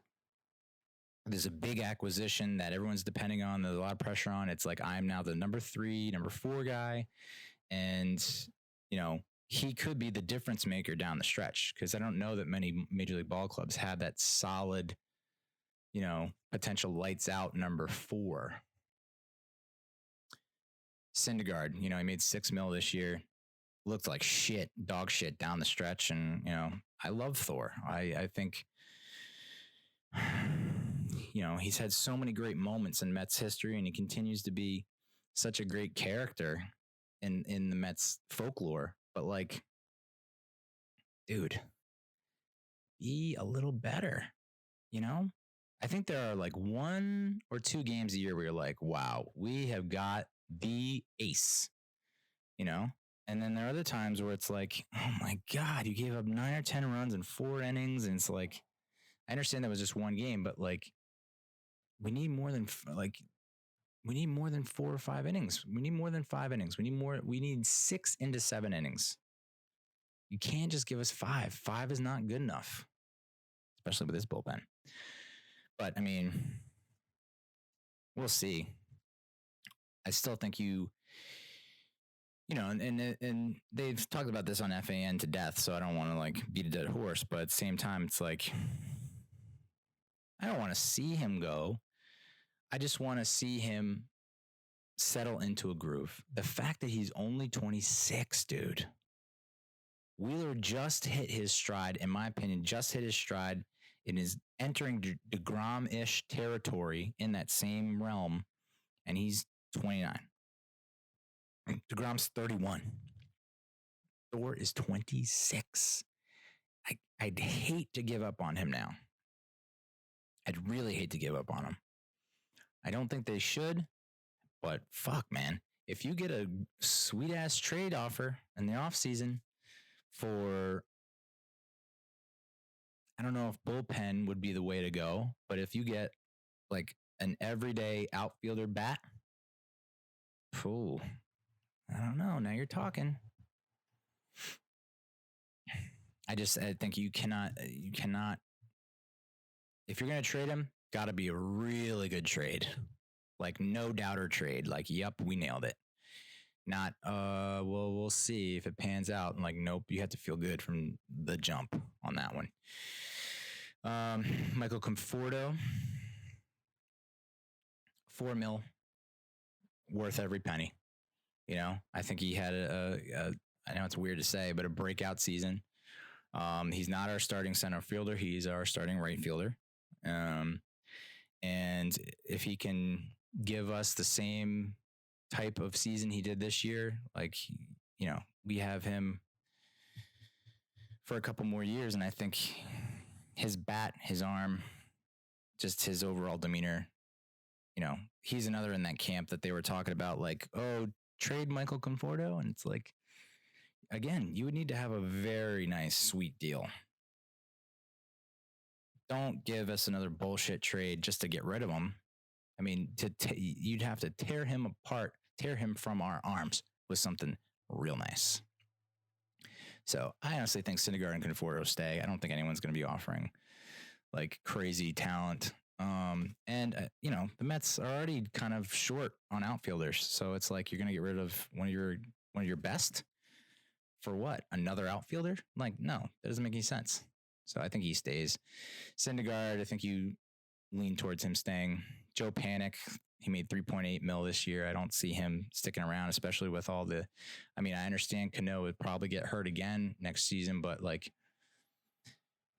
here's the deal: Frazier goes, Panic goes. You still have J.D. Davis and Jeff McNeil. The odds of both of them getting hurt, and Cano, very slim. So I think if you have such a surplus of infielders, I don't think you have to worry about Joe Panic and Todd Frazier. Again, it sucks because I think Panic's a Mets guy. It's nice to have him on board, and he definitely played a lot better with the Mets than he did with the Giants. But you just have too many infielders. Steven Matz, take it or leave it, man. He's affordable right now, $2.62 million, but the wheels came off towards the end of the season, which sucks. And I don't know how you can trade him finishing on that low of a note. But I just don't see, he cost us a couple crucial games down the stretch, and it's going to leave a really bitter taste in our mouths. And I just don't know that, I love having the lefty in the rotation, but I don't know. Solid number 5, maybe. Sure, why not? Edwin Diaz, $600,000 he made this year. Not worth every penny. Who knows? Maybe it is an anomaly. I mean, he's a young guy. Maybe he just the first year just got to his head, and it just snowballed from there.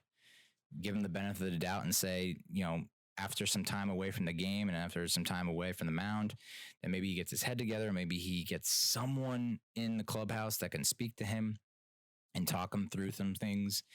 And, the vulture, what's his name? Phil Regan, 81-year-old pitching coach, can actually work his magic with Diaz. Tough to say because you gave him so many chances this year and he blew them all. He blew them all. Cost us so many games. And so one season's not enough, not a big enough sample size. You bring him back next year. Okay. What do you do? I guess if it's arbitration, there's no way he's going to make, and especially because he stunk so bad this year, there's no way he's going to break the bank. He's not going to break the bank. His salary is not going to be through the roof. So I don't think it's that big a risk to bring him back in 2020. But if he stinks in 2020, I don't know. You're not saddled with the Robinson Cano contract like you are with Edwin Diaz. So I think you bring him back. You say, hey, forget last year. We want 2018 Edwin Diaz. We believe in you. We got you for a reason. We think you are a closer. Get out there and close some games. And if he doesn't, all right, then you're in a sticky situation. I just think, maybe tell him he's the closer, but it'd be like on the side, like we need a closer and go out and get a closer, another closer.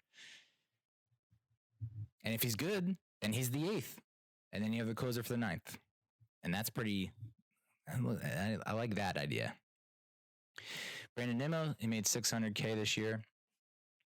He's in arbitration. And I think, the beginning of the season kind of sucked and then he got hurt for a long stretch. But I thought the bulging disc in his neck was going to be a career killer, and he came back with a vengeance and he looked good.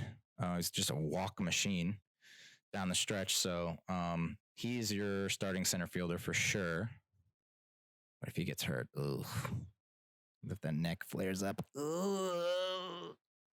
So if anything, this offseason, they need to get outfield help and some depth. Lugo made $600,000. He's going to make some decent chunk of change in the future.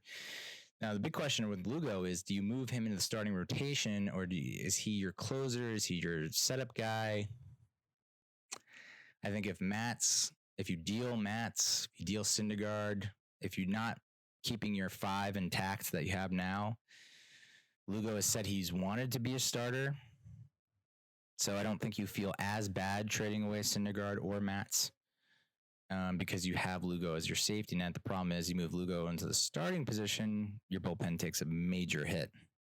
It's the bullpen in the outfield, folks. I mean, that's it. Those are the two areas that they really need to focus on. Robert Gesellman, I don't know, dude. Take it or leave it. I mean, I know he's arbitration, so they'll figure it out. But like, if he can get back to what he was in like 2016, I like it. But he hasn't been like that for a long time. Check out these players that the Mets have, and I'll end on this, for the next at least the next 4 years, till 2023, which doesn't even seem like a real year. Ahmed Rosario, hell yeah, dude. I was kind of out on Ahmed. I thought maybe they would trade him at the deadline. I feel like an idiot now for saying that, because he is our starting shortstop for now and the near future. Jeff McNeil, who, I mean, should be your second baseman, but you have Robinson Cano on the books. So maybe Cano gets hit by a bus and gets to retire. I don't know. But McNeil should be your second baseman. If Cano is the second baseman, all right, you move McNeil to third. Dominic Smith, I think he's shown a lot. Clubhouse guy, you're talking about clubhouse chemistry. And I mean, he was there in his boot, in his little cane, and his whatever the hell that thing was called. I don't even know what to call it. I don't know what to call it. Whatever it is, the rolly thing. Dominic Smith definitely is your backup first baseman, can be your lefty bat against righties, even though Alonso, he hits righties fairly well. It'd be nice to give the kid a break sometimes. I think he's played so many games. It's like, just give him a break a little bit. So Dominic Smith will be a nice little spot starter, nice pinch hitter off the bench. Pete Alonso, that's your starting first baseman for years to come. That's a pretty solid crew. Rosario, McNeil, Alonso. Shortstop, second baseman / third baseman, first baseman. Your infield is just about set. But you have to figure in Cano. How does Cano factor into everything? McNeil can be your second baseman should Cano get hurt. So do you go after a third baseman, knowing that Cano is going to start second and McNeil should start at third? Is JD Davis your backup third baseman? If that's the case, you're wasting his bat. Say what you will, the kid proved himself this year. He proved he can hit, especially at home. Outrageous OPS. I mean, so even though JD Davis is an infielder, and this is where, you're in trouble. Do you put McNeil in left, JD at third? Do you put McNeil at third, JD in left? JD does not look great in left field. McNeil, for what it's worth, hustles, can play.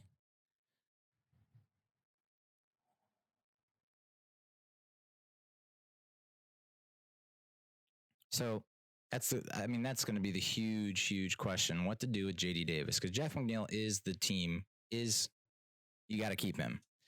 JD Davis, is he your left fielder? Are you willing to do that for another season? If you put him at third, where's McNeil go? Fucking Cano. Unbelievable. So yeah, those are the big question marks heading into the 2020 season. And it'll be interesting to see what happens. I'd hate to see JD Davis go, but it's like, you just don't, unless you're willing to put him through the ringer and like, he goes through one of those Karate Kid montages, figuring out left field, like Rocky Balboa montage, learning how to play left field and becomes a dependable left fielder.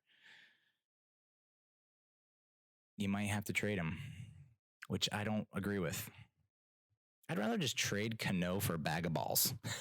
At this point, I don't care if we eat the money. It's just like, he's because he's fucking everything up. He's not going to be around for the next 3-4 years. Are you kidding me? There's no way. So you got to figure out how to get him off the team. Get a new washing machine. But J.D. Davis, young talent, playing well, on the up and up. Put him at third, McNeil at second, and then you just need a left fielder. That would be sweet. So figure out Robbie Cano. You figure out the key to life and the key to the playoffs and the key to the World Series. But mark it. In the next 4 years, you're going to get a Mets World Series win. I guarantee. And that's it for this episode. Set another record. 3 hours and 15 minutes. No big deal. Check me out online. You won't. Screen name Real Cinch on Twitter and YouTube, Instagram, and call the hotline. No one does, so you should be able to get through. It won't be busy. Leave a voicemail, 862-BIT-1986. That's 862-BIT-1986. That's all for me. Much love. Giants are looking up. Mets are looking up. Going to be a nice couple of years down next 4 years. Next 4 years, I'm going to feel real good about myself and about life. So sad that that's the case. But that's all for this week, and check in with you next week. Adios, muchachos.